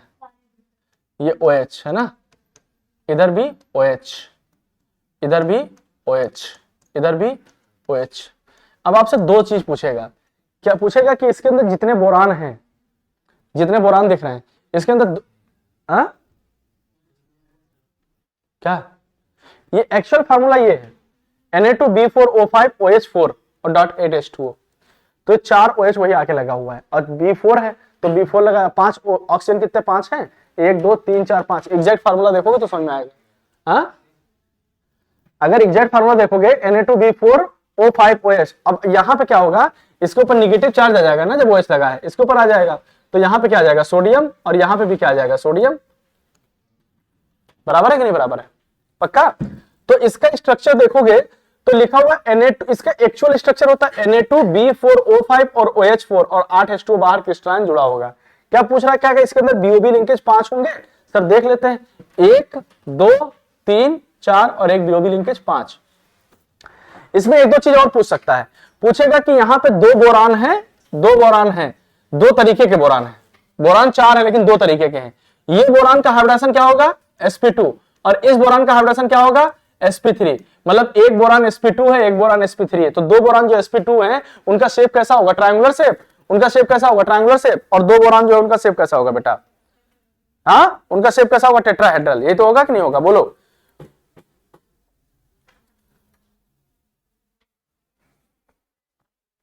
सही है, तो उनका कैसा होगा बेटा? टेट्राहेड्रल। कहती बात बराबर सबको? ठीक। तो पहली चीज तो ये व्हाइट क्रिस्टलाइन सॉलिड है Na2B4O7 .10H2 Na2B4O7, और इसका स्ट्रक्चर ये है, 5 BOB लिंकेज पाएगा, 8 H2O क्रिस्टलाइन होंगे, मतलब 8 H2O के क्रिस्टल होंगे, और इसका स्ट्रक्चर कुछ इस तरीके से बना हुआ है। नेक्स्ट अगर मैं बात करूं इसके रिएक्शंस की बात कर लेता हूं। इसका रिएक्शन, सर इसका रिएक्शन जो होता है ना, heat acid water, heat acid water, 3 चीज के साथ रिएक्शन कराया जाता है। क्या? हीट एसिड और वाटर। और उसको लिखते किससे बेटा? हाउ। उसको क्या करते हैं? How. Heat water, heat acid water, Na2B4O7 है, .10H2O हीट करिए। क्या हीट से Na2B4O7 बचेगा क्या? Na2B4O7 बचेगा। Na2B4O7 को HCl के साथ रिएक्शन कराइए, Na4B2O7 बचेगा, H2B2 मतलब H2B4O7 बचेगा, टेट्राबोरिक एसिड बोलेंगे। अब हीट हो गया, एसिड हो गया, अब क्या करेंगे, water, heat acid water, water के साथ रिएक्शन कराए, H2B4O7 का वाटर के साथ, क्या ऑर्थोबोरिक एसिड बनेगा कि नहीं बनेगा? ऑर्थोबोरिक एसिड को फिर क्या करेगा, हीट, बराबर कि नहीं? इसको क्या बोलते हैं, जैसे एक जब आउट हो जाते हैं, कैच कैच मांगते नहीं, कैच जब होते थे तो वहां पे एक तरीके के वो एक तरीके चिल्लाते हैं हाउस डैट, कैसे क्या बोलते हैं, हाउस डैट ना। तो जो हाउस डैट जो बोलते हैं ना, तो उसी को याद कर लो, हाउट, हाउट, HAW हाउ और T हाउट, हाउस डैट हो गया कि नहीं? हाउस डैट का मतलब ये कैसा था, ठीक है, तो ऐसे याद कर लेंगे, H for heat, acid, water, temperature, खत्म। बोरिक एसिड का भी सॉरी बोरैक्स का भी रिएक्शन खत्म। लेकिन अभी एक चीज और है, अभी तो कहानी बाकी है, कहानी तो भी बाकी है सर। अभी क्या बाकी है, अब इसका रिएक्शन वाटर के साथ करते हैं, हम लोग बनाते हैं Na2B4O7 का। जब वाटर के साथ रिएक्शन करते हैं तो ये क्या बनता है, NaOH बनता है और H3BO3 बनता है। मैं बोल सकता हूं कि अगर एक मोल बोरैक्स लिया है आपने और उसको न्यूट्रलाइज करना चाहते हो तो 2 मोल एसिड की जरूरत पड़ेगी कि नहीं, क्योंकि NaOH कितना बन रहा है, उसको न्यूट्रलाइज करने के लिए कितना बनना है, 2 NaOH पड़ेगा कि नहीं पड़ेगा। और क्या इसके अंदर स्ट्रॉन्ग बेस बनता है कि नहीं बनता है, क्या बनता है इसके अंदर, स्ट्रॉन्ग बेस। अब तुमको मजा क्या आएगा, अब जिसने मेरी कॉपी पढ़ रखी होगी, कॉपी के अंदर नोट्स में आपको बोरैक्स में 10 क्वेश्चंस लिखा रखे हमने, याद है? लाओ मैं बोरैक्स के क्वेश्चंस बोल देता हूं। बोरैक्स है ना ये, बोरैक्स लिखो। बोरैक्स में इसमें क्वेश्चन दे रखा था, इट कंटेन्स 6 BOB लिंकेज, गलत है। Each boron is sp3 hybridise, no, 2 are sp3 and 2 are sp2। लिखा इट कंटेन 2 6 मेंबर्ड रिंग। अरे मुझे एक सवाल पूछो, कह रहा 2 6 मेंबर्ड रिंग है इसके अंदर। अरे देखते हैं, 2 6 मेंबर्ड रिंग बोल दिया ना सर। देखे 1 2 3 4 5 6, हाँ एक ऊपर 6 मेंबर्ड और एक नीचे 6 मेंबर्ड। नेक्स्ट क्या पूछा है, it aqueous solution is alkaline. कुछ सवाल ऐसे पूछेगा स्टेटमेंट देखे, it aqueous solution is alkaline, yes. जब वाटर के अंदर डाला तो NaOH बना डाला, तो ये क्या होगा बेटा, बन जाएगा ना सॉल्यूशन, बराबर कि नहीं? तो NaOH हो गया। नेक्स्ट क्या लिख रखा है, it can be used as a buffer and water softener. अगर ऑर्थोबोरिक एसिड है तो ऑर्थोबोरिक एसिड को एज अ बफर यूज करते हैं ना, वाटर सॉफ्टनर की तरीके से भी तो यूज करते हैं, यस। और पूछ रखा it is intumescent substance and this property is used to borax bead test. ठीक, अब ये इंटूमेसेंट सब्सटेंस क्या है, हाँ इंटूमेसेंट का मतलब क्या है, जो हीट करने पे स्वेल अप हो जाए। देखिए ना रिएक्शन लिख रखा है, हीटिंग इफेक्ट क्या है, Na2B4O7.10H2 हीट करिएगा तो Na2B4O7 होगा, सोडियम मेटाबोरेट, और ये स्वेल अप हो जाएगा। जब स्वेल अप हो जाएगा तब और हीट करोगे तो एक कंपाउंड बनेगा NaBO2 और साथ में B2O3 बनेगा। और ये क्या होगा, पहले तो कैसा होगा, ट्रांसपेरेंट होगा, लेकिन थोड़ी देर बाद ये ग्लासी टाइप का हो जाएगा। और जब ग्लासी टाइप का हो जाएगा तो एक बीड बन जाता है, ग्लासी टाइप का स्ट्रक्चर जो बनेगा। तो उसको क्या करते हैं, जब borax bead is heated in the Bunsen burner flame with cobalt oxide, जब कोबाल्ट ऑक्साइड के साथ रिएक्शन करते हैं तो on a loop of platinum wire एक ब्लू कलर का बीड हमें फॉर्म होता है। तो क्या मैं बोल सकता हूं कि borax is used to bead test, borax is used in bead test. और बीट टेस्ट किसके लिए होता है, ट्रांजिशन मेटल के लिए, बताता है कि ट्रांजिशन मेटल है कि नहीं है। यहां बीट बन गया, अब तुम जिस मेटल के प्रेजेंस में कराओगे वो रिएक्ट कर जाएगा, उसी तरीके का कलर दे देगा। तो क्या बोरैक्स बीट टेस्ट देता है कि नहीं देता है? नेक्स्ट सवाल दे रखा है, aqueous solution contain 1 mole X, लिखा aqueous solution contain 1 mole of borax required approximately 3 mole of HCl for neutralisation. बोला इसका एक्वस सॉल्यूशन जो होगा उसको 1 मोल की जरूरत होगी न्यूट्रलाइजेशन के लिए, कितने, 3 मोल की, 3 मोल की नहीं, 1 मोल Na2B4O7 के लिए 2 मोल HCl की रिक्वायरमेंट होगी, क्योंकि 2 NaOH बना हुआ ना। ये सब सवाल, ये मतलब इसका एक्सप्लेनेशन ये, और क्वेश्चन देखो कैसे कैसे बने हुए हैं, ये सब क्वेश्चन हमने करवा रखे हैं। नेक्स्ट पूछेगा, when acid like HCl is added to aqueous solution of borax a white crystalline PPT will form. ठीक है, व्हाइट क्रिस्टलाइन PPT विल, हाँ HCl जब मिलाते हैं तो क्या होता है, एक PPT फॉर्म होता है, अभी जो सोडियम मेटाबोरेट फॉर्म हुआ था। और एक it has a 2 tetrahedral unit, sir 2 tetrahedral नहीं, 2 ट्रायंगुलर यूनिट और 2 टेट्राहेड्रल यूनिट। हाँ 2 टेट्राहेड्रल लिखा है ना, तो 2 टेट्राहेड्रल है, सही है, और 2 कौन सा है, ट्रायंगुलर यूनिट है। बराबर है की बात, बराबर नहीं है। ये हमारे पास में कॉपी में आपको किसमें लिख रखा है, बोरैक्स के बारे में लिख रखा है। और ये बोरेक्स की पूरी कहानी हमने आपको बता दी है कि आपको क्या क्या इसमें करना है। आपको सारे रिएक्शंस बता दिया है। इसके एक्वस सॉल्यूशन में क्या क्या हो सकता है। जब एक्वस सॉल्यूशन Na2B4O7 होगा तो क्या 2 मोल ऑफ NaOH बनाएगा और 1 मोल ऑफ H3BO3 बनाएगा। H3BO3 किस काम में आएगा बेटा? H3BO3 किस काम में आता है सर? वो बफर बनाने का काम आता है। 2 मोल NaOH बनेगा तो मतलब सॉल्यूशन अल्कलाइन होगा, और अल्कलाइन सॉल्यूशन है तो इसका मतलब क्या बेटा? अल्कलाइन सॉल्यूशन को हम लोग क्या करते हैं, अगर न्यूट्रलाइज करना चाहते हो तो 2 मोल ऑफ लेना पड़ेगा कि नहीं, बराबर है, कोई दिक्कत है इसके अंदर। और ये इसके बारे में हम आपको ये क्या बोरेक्स बीट टेस्ट दिया। बोरेक्स क्या बताता है, वो इसको जब हीट करते हो तो क्या बनता है, सोडियम मेटाबोरेट, और ये हीट करने पर सोलह हो जाता है। तो वो पहले क्या होता है, ट्रांसपेरेंट और फिर ग्लासी बीट होता है। तो उसको जब किसी मेटल की प्रेजेंस में, जब ये देखो ना, borax bead heated in Bunsen पर फ्लेम विद कोबाल्ट ऑक्साइड, मतलब ये देखो रिएक्शन लिखा है, ये कोबाल्ट ऑक्साइड है और NaBO2 और B2O3 के साथ जब रिएक्शन करोगे तो ये एक तरीके का कंपाउंड बनाएगा, और जिस कलर का कोबाल्ट होगा उसी तरीके का ये फ्लेम पे टेस्ट दे देगा। इसी को हम लोग बोलते हैं बोरेक्स बीट टेस्ट। किसके लिए होता है? बेसिकली ट्रांजिशन मेटल के लिए होता है। ठीक है, बराबर है कि नहीं बराबर? आ जाओ नेक्स्ट, आ जाओ बेटा, ऑर्थोबोरिक एसिड। अब ऑर्थोबोरिक एसिड और डाइबोरेन आपको लिखा नहीं रखा है हमने। हाँ, कौन बोल रहा है कल पढ़ा देंगे? रुकैया आप भी के तुम लोग पीछे। चलो हम थोड़ी थोड़ी बातें बोल सकते हैं, हम थोड़ी थोड़ी बातें बोल दे रहे हैं। बोरेक्स टेस्ट के बारे में बोल सकते हैं, ऑर्थोबोरिक एसिड के बारे में बता देते हैं। ठीक, ऑर्थोबोरिक एसिड के बारे में हम इसको बोले दे रहे हैं, इसको पीपीटी बना करके आपको दे देंगे, आप लिखा हुआ मिल जाएगा आपको, है ना, पीपीटी लिख देंगे इसका। पहली चीज तो ऑर्थोबोरिक एसिड कैसा होता है सर? ऑर्थोबोरिक एसिड क्या कैसा होता है सर? ये बी, ये ऑर्थोबोरिक एसिड यही तो है बी, और ये OH, और यहाँ पे क्या है OH, और क्या है बेटा ये OH है, बराबर है कि नहीं बराबर है सर?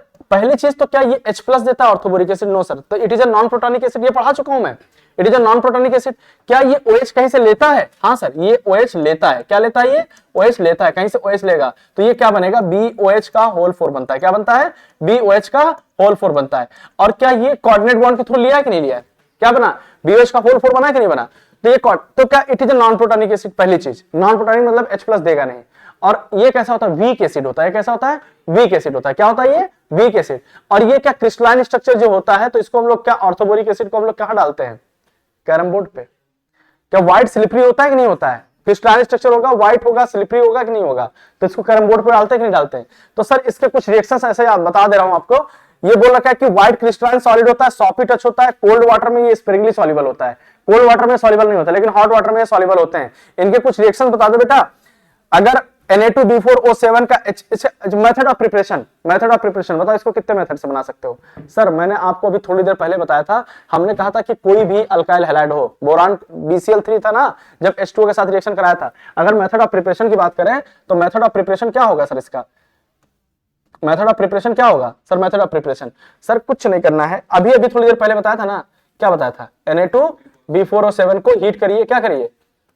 Na2B4O7 और डॉट 10H2O को हीट करिए, क्या बनता है बेटा?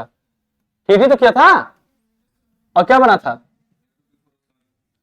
Na2B4O7 मतलब, और उसके बाद में फिर स्टेप बाय स्टेप रिएक्शन करा था, बना था ना ऑर्थोबोरिक एसिड। ऑप्शन बना था कि नहीं? क्या मेथड ऑफ प्रिपरेशन ये भी है कि नहीं है?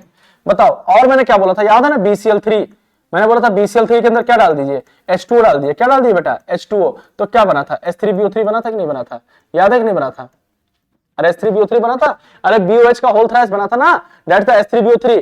और क्या हो सकता है सर? डाइबोरेन का नाम सुना है कि नहीं सुना है? क्या नाम सुना है? डाइबोरेन। सर B2S6 के अंदर भी अगर आप डालेंगे वाटर तो ये क्या बनेगा? H2O डालोगे तो सर क्या बनेगा? ये तो BOH का ये हाइड्रोजन गैस बन जाएगा और H3BO3 बन जाएगा। क्या यही है method of preparation orthoboric acid का? बराबर है कि नहीं बराबर है?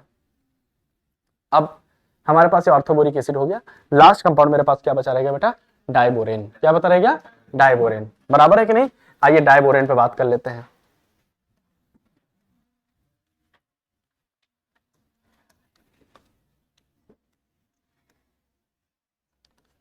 पांच तो भी नहीं बजा होगा ना?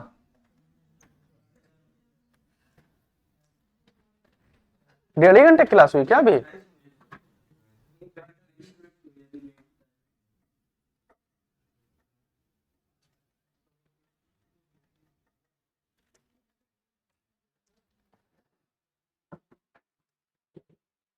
चलो, कोई दिक्कत? ऑर्थोबोरिक एसिड है ना? चलो, अच्छा सॉरी, हाँ डाइबोरेन। अच्छा, एक क्वेश्चन इसमें दे रखा है, why is boric acid considered as a weak acid? So sir it is not able to release H+ ion. लिख रखा है कहाँ लिखा है? Problem 11.4. हाँ, लिखा है why is boric acid considered as a weak acid? तो it is not able to release H plus ion on its own. It receive OH minus ion from water molecule to complete its octet and it can release H plus ion. ये बात सही है कि नहीं सही है? ये BH3 ये तो बनाएगा कि नहीं बनाएगा? बराबर है कि नहीं? OH को मतलब मैंने बोला था एसिड दो तरीके से होता है, या तो H plus निकाल दे या तो OH को एक्सेप्ट कर ले, और ये OH को एक्सेप्ट कर लेता तो ये वाटर से OH एक्सेप्ट कर ले आसानी से नहीं होता है। बराबर है कि नहीं बराबर है? आइए शुरू करते हैं क्या बेटा, डाइबोरेन के बारे में। ठीक है, डाइबोरेन का मैं आपको सबसे पहले चीज तो क्या बता देता हूं बेटा, मेथड ऑफ प्रिपरेशन। क्या बता देता हूं बेटा? मेथड ऑफ प्रिपरेशन क्या बताता हूं?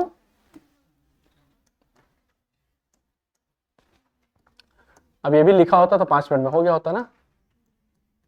हाँ, मेथड ऑफ प्रिपरेशन। और सबसे पहला बेटा मेथड ऑफ प्रिपरेशन की बात करें, सर पहला सब इसका रिएक्शन क्या है? BF3 का किसके साथ रिएक्शन करा दीजिए? BF3 का LH4 के साथ रिएक्शन कराएंगे। ये क्या बनेगा? ये HF निकलता जाएगा और ये क्या बन जाएगा? हाइड्रोजन इसके साथ जुड़ता जाएगा और ये क्या हो जाएगा? B2S6 क्या बन जाएगा? B2S6 और क्या निकल जाएगा? HF निकल जाएगा या हाँ LF3 निकल जाएगा। चलो हाँ H माइनस निकलेगा यहाँ से और यहाँ से F लेकर के इसके साथ बना लेगा और ये क्या बना लेगा बेटा? LF3। क्या ये आयनिक कंपाउंड है LF3? और साथ में क्या Li और उसके साथ भी F निकल जाएगा तो क्या बन जाएगा? LiF बन जाएगा। बहुत बढ़िया सर, ये बात मुझे समझ में आई। सर ये तो हो गया डाइबोरेन के बारे में। किसके बारे में हो गया ये? डाइबोरेन। अब अगर डाइबोरेन के बारे में हो गया है कि डाइबोरेन का प्रिपरेशन हो गया है, ठीक। दूसरा अब हमारे पास में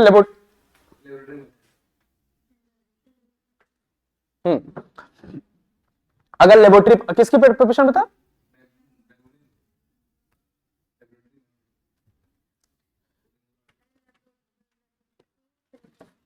पहले लेबोरेटरी मेथड है ना। हाँ तो लेबोरेटरी मेथड सुनो पहले। मेथड अब कौन सा मेथड है बेटा? अगर लेबोरेटरी मेथड की बात करें, लैब मेथड, तो लैब मेथड में क्या होता है बेटा? लैब मेथड की बात बताओ। सोडियम मतलब सोडियम बोरोहाइड्रेट क्या होता है? NaBH4। NaBH4 का किसके साथ रिएक्शन करा दें? आयोडीन के साथ रिएक्शन करा देंगे, क्या बन जाएगा? क्या ये B2S6 बना लेगा? लेकिन B2S6 बनेगा कैसे सर? ये क्या होगा? 2 बार रिएक्ट करेगा ना, और ये क्या होगा?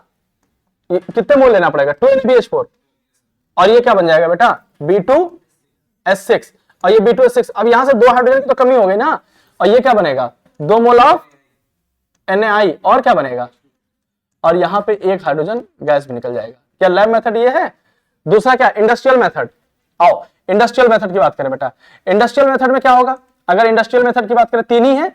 इंडस्ट्रियल मेथड की बात करो, बताओ। DF3 का किसके साथ रिएक्शन करा दे? Na sodium hydride. अब सोडियम हाइड्राइड का खास बात क्या है ना, ये H माइनस होता है, ये Na प्लस F के साथ रिएक्शन करा लेगा तो ये क्या बनेगा सर? B2S6 क्या बनेगा? ये क्या बनेगा बेटा? B2S6 क्या बन जाएगा? ये B2S6 बन जाएगा और ये क्या बन जाएगा? B2S6 के साथ साथ क्या बन जाएगा? ये 3NF बनेगा कि नहीं बनेगा? अब कहेंगे सर 3NF बनेगा क्या? तो सर 2 है ना, तो ये तो 2B2 तो कितना होगा? 6NF।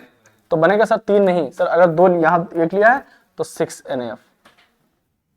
डन। चलो अब बताओ नेक्स्ट। डाइबोरेन के बारे में कुछ प्रॉपर्टी बता देता हूं मैं। डाइबोरेन कैसा होता है बेटा? Diborane is a colourless highly toxic. Diborane is a colourless और हाईली टॉक्सिक। डाइबोरेन कैसा है? डाइबोरेन कैसा बेटा? कलरलेस है। Diborane is a colourless and highly toxic compound. दूसरा चीज, डाइबोरेन क्या work as a fuel? Diborane also work as a rocket fuel. Diborane also work as a rocket fuel. आप reaction देखोगे तो रिएक्शन में 2 तरीके के रिएक्शन दे रखा है। एक आपको दे रखा है क्या? डाइबोरेन का अगर रिएक्शन कराएं B2S6 का, किसके साथ में? B2S6 का अगर O2 के साथ में रिएक्शन कराएंगे तो क्या बनाएगा बेटा? B2O3 बनेगा। क्या बनेगा? B2O3 बनेगा। क्या बनेगा? याद है? डाइबोरेन है ना, B2O3 और साथ में क्या बनेगा? H2O। और ये हाईली एक्सोथर्मिक है। डेल्टा H क्या होगा इसका? -1976। क्या बहुत ज्यादा? ये किलोजूल है। किलोजूल पर मोल मतलब 1 मोल जलाने पे इतना निकलेगा कि नहीं निकलेगा? एंड इट्स हाईली, तो क्या it work as a rocket fuel? It work as a rocket fuel. तो रॉकेट फ्यूल के अंदर भी इसको यूज करते हैं। लेकिन एक बात बताओ, रॉकेट फ्यूल के अंदर क्या होता है? रॉकेट फ्यूल के अंदर अगर ये यूज कर रहे हैं तो हम लोग अपनी गाड़ी में क्यों नहीं यूज कर सकते? भाई इसके अंदर तो बहुत एनर्जी निकलती है, पेट्रोल की जगह बोरान ना यूज करें। रीजन क्या होता है, ये बोरान जो होता है ना, हमको क्या होता है, गाड़ी हमेशा चलानी होती है, रॉकेट हमेशा थोड़ी चलानी होती है, रॉकेट हमेशा थोड़ी चलानी होती है। अब ये गाड़ी क्या है, एक बार यहां से लेके गए, रॉकेट एक बार उड़ा, तो फिर दोबारा आएगा तो उसकी सर्विसिंग होगी ना, पूरी होगी कि नहीं होगी। तो जब B2S6 O2 के साथ रिएक्शन करता है तो B2O3 जो बन जाता है ना, तो वो क्या होता है, उसके जो इंजन होता है ना, इंजन के अंदर B2O3 जम जाता है, B2O3 क्या होगा, जम जाएगा। इसकी हीट से तो चलेगा ना वो, भाई हमारे यहाँ पेट्रोल जलता है तो चलता है ना, और जलने के बाद क्या होता है, हमारे गाड़ी से धुआं निकल जाता है। अगर सॉलिड बनकर उसमें चिपक जाता है इंजन में, तो पता लगा किसी दिन पहुंचे चिपक गया, तो खुलवाओ इंजन, निकलवाओ उसको। लेकिन हमारे पास जो बनता है वो किस फॉर्म में निकल जाता है, CO2 के फॉर्म में निकलता है कि नहीं। जो उसका ऑक्साइड होता है वो किस फॉर्म में निकलता है, CO2 के फॉर्म में, याद है ना, यही तो होता है हमारी गाड़ी में। तो रॉकेट के अंदर नहीं होता, रॉकेट के अंदर जब यूज करते हैं तो फिर क्या होता है, नहीं निकलता है धुआं। क्यों नहीं निकलेगा धुआं, क्योंकि ये सॉलिड बनकर के अंदर डिपोजिट होगा ना, तो इंजन के अंदर डिपोजिट हो जाएगा। लेकिन एक बार पहुंच गया तो सर्विस करके उसको निकाल दो, सर्विस करके निकाल दो, नहीं तो फिर भरा रहेगा तो फिर कहां इंजन काम कर पाएगा। तो इसलिए हम लोग यूज नहीं करते अपने घर पे, it work as a only for rocket fuel. हाँ क्या करें दीदी, और बीच में खत्म हो गया। अरे इतना लेके चलते हैं ना, जैसे तुम यहां जाते हो, मान लो तुमको यहां से अंबेडकर नगर जाना है तो अंबेडकर नगर जाना है, तो जिस बस पे बैठते हो बस वाला पहले से तेल डलवा लेता होगा ना कि उतनी देर में पहुंचना है। हाँ कह रहे उससे पूछिए, उसको पता होगा। B2S6 तो H2O के साथ क्या होगा बेटा, H3BO3 का फॉर्मेशन करेगा कि नहीं करेगा, यस सर H3BO3 का फॉर्मेशन करेगा, और साथ साथ में क्या निकल जाएगा बेटा, हाँ हाइड्रोजन गैस निकल जाएगा। ये तो अभी थोड़ी देर पहले मेथड ऑफ प्रिपरेशन ऑफ क्या बताया था हमने, ठीक है, ये हो गया, नोट डाउन कर लिया हम लोग ने। अच्छा एक चीज और होता है बेटा,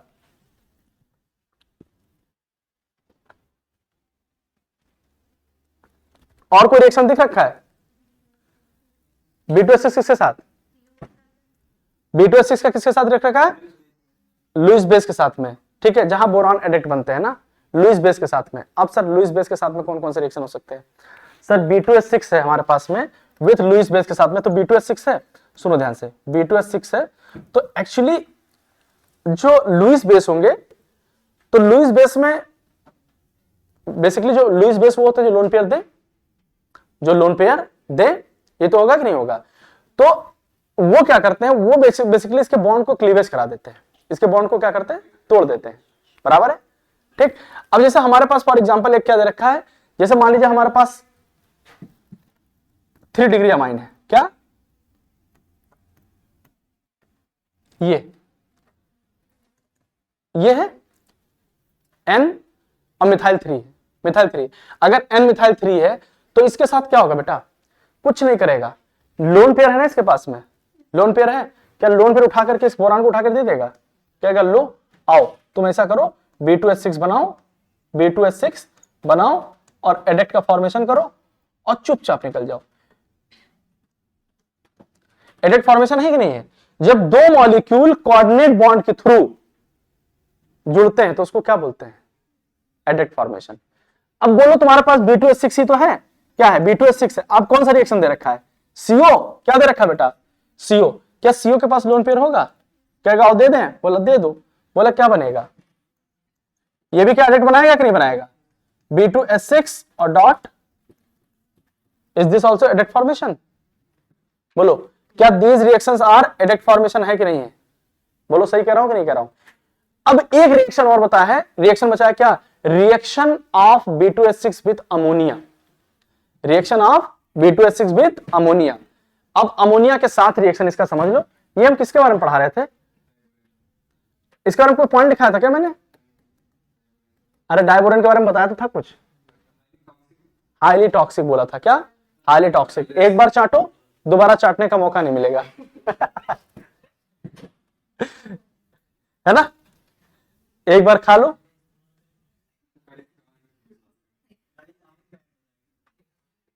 ये कुछ इनको अलग से पैसा दिया घड़ी साबुन वाले ने, है ना, ठीक है। अब देखो हमारे पास B2S6 है बेटा, सुनो ध्यान से, अब सुनो ध्यान से,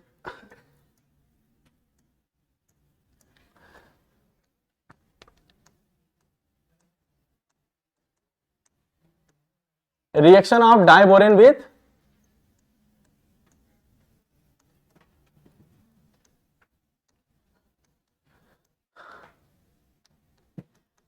अमोनिया, बराबर है कि नहीं? बताओ, रिएक्शन एनसीईआरटी में भी दे रखी है, ठीक है। जब B2S6 के साथ जब रिएक्शन करते हैं तो अमोनिया के पास भी लोन पेयर होता है कि नहीं होता बेटा? बोलो, होता है कि नहीं? सर अगर लोन पेयर होता है तो मैं ये बात डायरेक्ट बोलूं क्या? तौसीफ भाई तवज्जो दे, B2S6 का जब अमोनिया के साथ रिएक्शंस कराओगे तो क्या ये लोन पेयर देगा कि नहीं देगा? बोलो, लोन पेयर क्या देगा अमोनिया? एक सेकंड बेटा बस,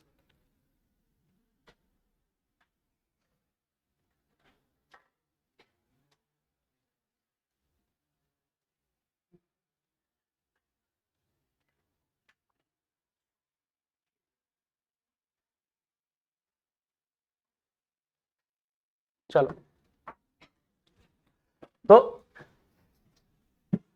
B2S6 का जो स्ट्रक्चर होगा, हमारे पास जो स्ट्रक्चर होगा वो B2S6 का किस तरीके से होगा? दो बोरान मतलब बनाना बॉन्ड बनाएंगे कि नहीं? अब दो अमोनिया बॉन्ड का फॉर्मेशन करेंगे तो ये क्या बन जाएगा? B2S6.2NH3। अब B2S6.2NH3, या फिर इसको हम लोग क्या लिख सकते हैं बेटा? या इसको क्या लिख सकते हैं? 2 मोल ऑफ BH3 और डॉट NH3 लिख सकते हैं कि नहीं लिख सकते हैं? BH3.NH3, ठीक है, BH3 और डॉट NH3। अब यहां पे अगर इसको मैं हीट कर दूं, ठीक, इसको अगर हीट कर दूं तो क्या बन जाएगा? ये जो है स्ट्रक्चर टूटेगा। ये किसमें टूटता है स्ट्रक्चर? BH2 NH3 का एक कॉम्प्लेक्स बनेगा और क्या बनेगा बेटा? सॉरी, NH3 का होल ट्वाइस बनेगा। NH3 का और एक स्ट्रक्चर और बनेगा BH4 और ये क्या बनेगा? प्लस,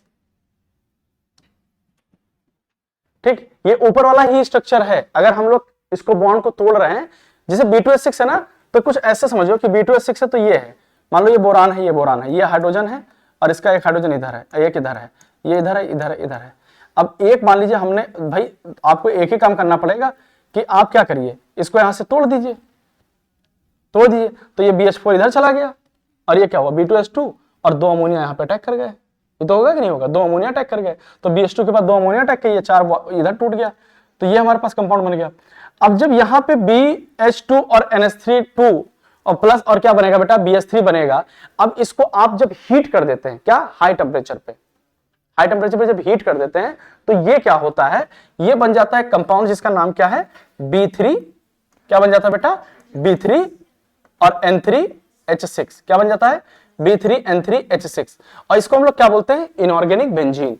और इसका स्ट्रक्चर कैसा होता है सर? N और ये B और ये कैसा? B और ये कैसा? N और यहां पे भी N और ये B, बराबर। ये देखो, ये बॉन्ड पहले से बना होगा कि नहीं बना होगा? बराबर है। अब ये क्या होगा? नाइट्रोजन ने क्या होगा? लोन पेयर दिया होगा बोरान को, ये भी दिया होगा और ये भी दिया होगा, और ये सबके पास में अपने हाइड्रोजन लिखे होंगे। क्या मैं इसमें कुछ सवाल बोलूं? इस इनऑर्गेनिक बेंजीन के ऊपर सवाल बोलूं? मैंने कॉपी में कुछ सवाल लिखा रखे थे, आपको कुछ सवाल बोल रखा हूं मैं बोल रहा हूं, सवाल सुनो। लाओ, ढूंढे नहीं मिला दीदी को।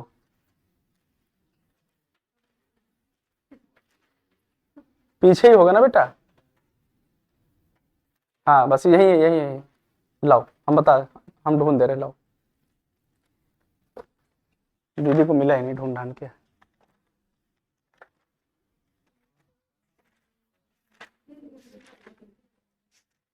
क्या, अब रुक जाओ, दीदी का ढूंढ ले।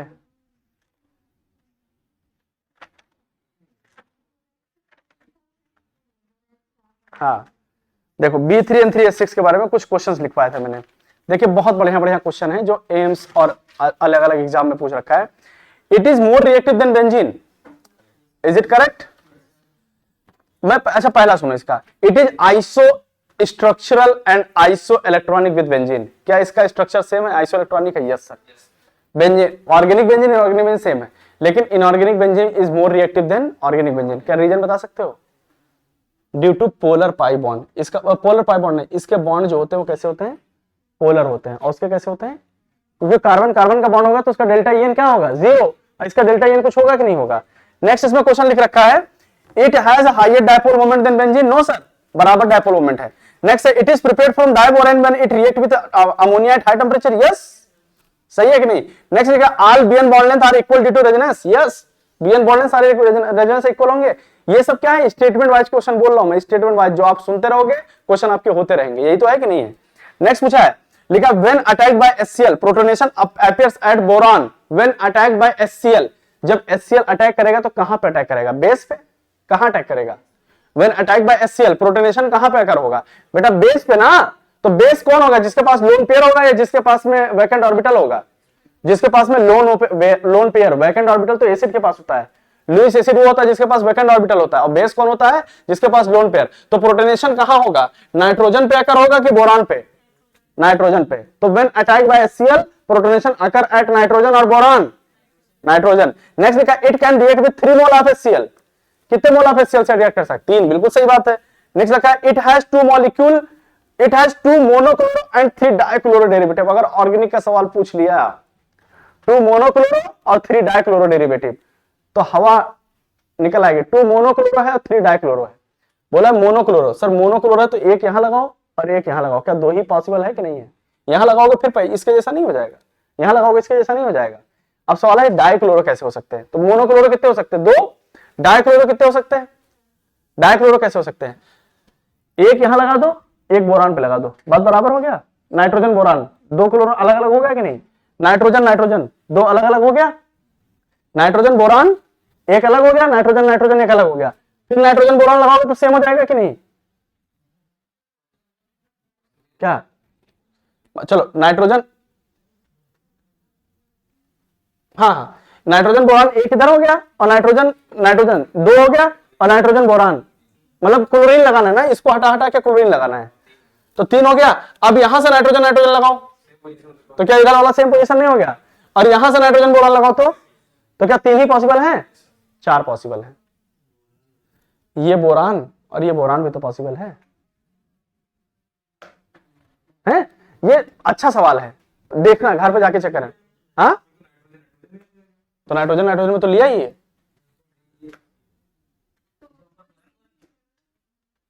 हाँ,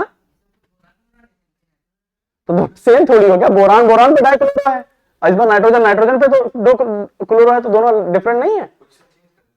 तो पोजीशन 4 होता है, गधे कहीं का दिमाग ना लगा जाता है। इसको बढ़िया मतलब बता दिया, सवाल बता रहा हूँ, इसको आप पोजीशन चेंज कर रहे।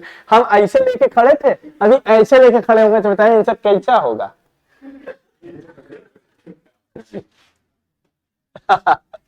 तो हो गया इनऑर्गेनिक बेंजीन, ठीक। अब इनऑर्गेनिक बेंजीन हो गया, ठीक है बेटा। अब इसमें आपको एक चीज और पूछता है, थोड़ा सा कहिए तो। एक कुछ नहीं पूछेगा, अरे भाई तो पूछेगा।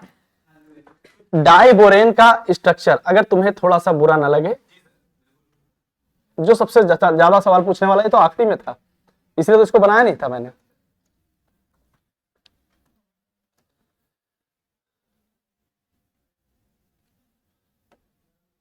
आपा आपा, आर यू फीलिंग वेल? कौन हाइबरनेशन में चला गया है?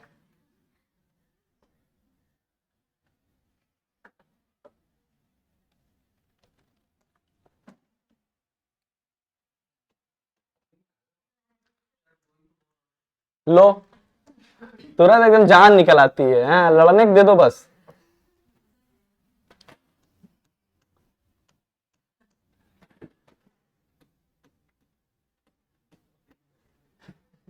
ये है टॉफी। हाँ,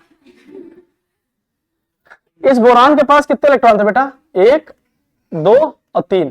क्या ये अपना ऑक्टेट कंप्लीट कर पाएगा, क्या नहीं कंप्लीट कर पाएगा। साम दाम दंड भेद कैसे भी करके कंप्लीट करना चाहेगा कि नहीं। हाइड्रोजन तो अपना डुप्लीट कंप्लीट कर लिया, ये भी अपना डुप्लीट कंप्लीट कर लिया, ये भी अपना कर लिया। तो ये बगल वाले बोरान से कहेगा साहब चेकिंग आने वाली है। बोला किस चीज की, बोले ऑक्टेट की। तो बोला अगर ऑक्टेट की चेकिंग आएगी तो, बोला अगर ऑक्टेट की चेकिंग आई और हमारे अंदर ऑक्टेट नहीं हुआ तो बोले हमको मार के लात भगा दिया जाएगा, बोलेगा तुम स्टेबल ही नहीं, तुम जाओ। तो बोला तो क्या करें, तो कह रहे कि याद करिए जब हम लोग स्कूल में पढ़ते थे। तो बोले कैसे, कहले जब आगे कॉपी चेक होती थी तो आगे अपनी कॉपी हम दिखा देते थे। बोले हाँ। तो बोले जब तक पीछे पहुंचते पहुंचते थे तब तक नीचे नीचे कॉपी पास हो जाती थी, फिर पीछे भी वही दिखा दिया जाता था। बोले याद आया, बोले हाँ याद आया। तो बोले तो क्या करें, तो बोले ऐसा करते हैं कि जब हमको चेक करने आएगा तो एक हाइड्रोजन तुम अपना उधार दे देना हमको। बोला ठीक है। तो बोले जब हमको चेक करने आएगा तो कह रहा तो हम दे देंगे, उसमें क्या है। ठीक, ये सब मैं स्कूल में करता था, बताया था ना स्कूल में मैं कैसे करता था। 2 पेपर होता था स्कूल में, एक इंग्लिश और एक मैथ। ठीक, और मतलब इंग्लिश सबसे पहले शुरुआत होती थी और मैथ के लिए सबसे ज्यादा टाइम मिलता था, और मेरी दोनों सबसे बढ़िया। ठीक, इंग्लिश भी बहुत बढ़िया और मैथ भी बहुत बढ़िया। पूरे स्कूल में फिक्स था कि अगर तुमको हमसे पूछना है, तो मैं 2 ही सब्जेक्ट पढ़ता था, बाकी सब लोग मिलके पढ़ लो। मतलब क्लास 6, 7, 8, 9, 10 की बात बता रहा हूँ। अब जिसको हिंदी पढ़ना है सब लोग हिंदी पढ़ के लेके आता था, पूरा पेपर हमको बताया जाता था। क्यों, क्योंकि जानते थे कि अगर इसको सोशल साइंस नहीं बताए, साइंस नहीं बताए, ठीक, आर्ट या कोई जो और सब्जेक्ट थे अगर नहीं बताए तो दीदी तुम स्कूल में जाके बोलना नहीं है बात, तुम मेरे स्कूल की हो। ठीक, सब बता देते, सब तैयार करके आते थे और पूरा पेपर हमको मतलब मदद मिलती थी कहीं से भी मिले, क्योंकि पता था आखिरी में मैथ वाले में। अच्छा, पहले दिन हम शुरुआत कर देते थे ना सबकी मदद, जिसको मदद चाहिए पहले दिन मिल लो हमसे, और आखिरी तक तुम हमें देते रहना तो आखिरी मैथ में देंगे आपको हम। और फिर ये होता था कि बढ़िया कर लेते थे पूरे, मतलब एग्जाम टाइम में मैं पढ़ता ही नहीं था कभी भी, मस्त घूमता था और बढ़िया डिवीजन से पास भी होता था। अच्छे बच्चे की यही पहचान होती है। हाँ, एग्जाम टाइम कुछ नहीं, जैसे अभी सब पढ़े ले रहे हैं, नीट वाले दिन थोड़ी कोई पढ़ेगा। सुनो, अब देखो यहाँ पे 2-3 चीजें मैं तुमको 2-3 चीजें बता दिया हूं। ये 2 2 4 2 6 इलेक्ट्रॉन, इधर 2 2 4 2 6 इलेक्ट्रॉन।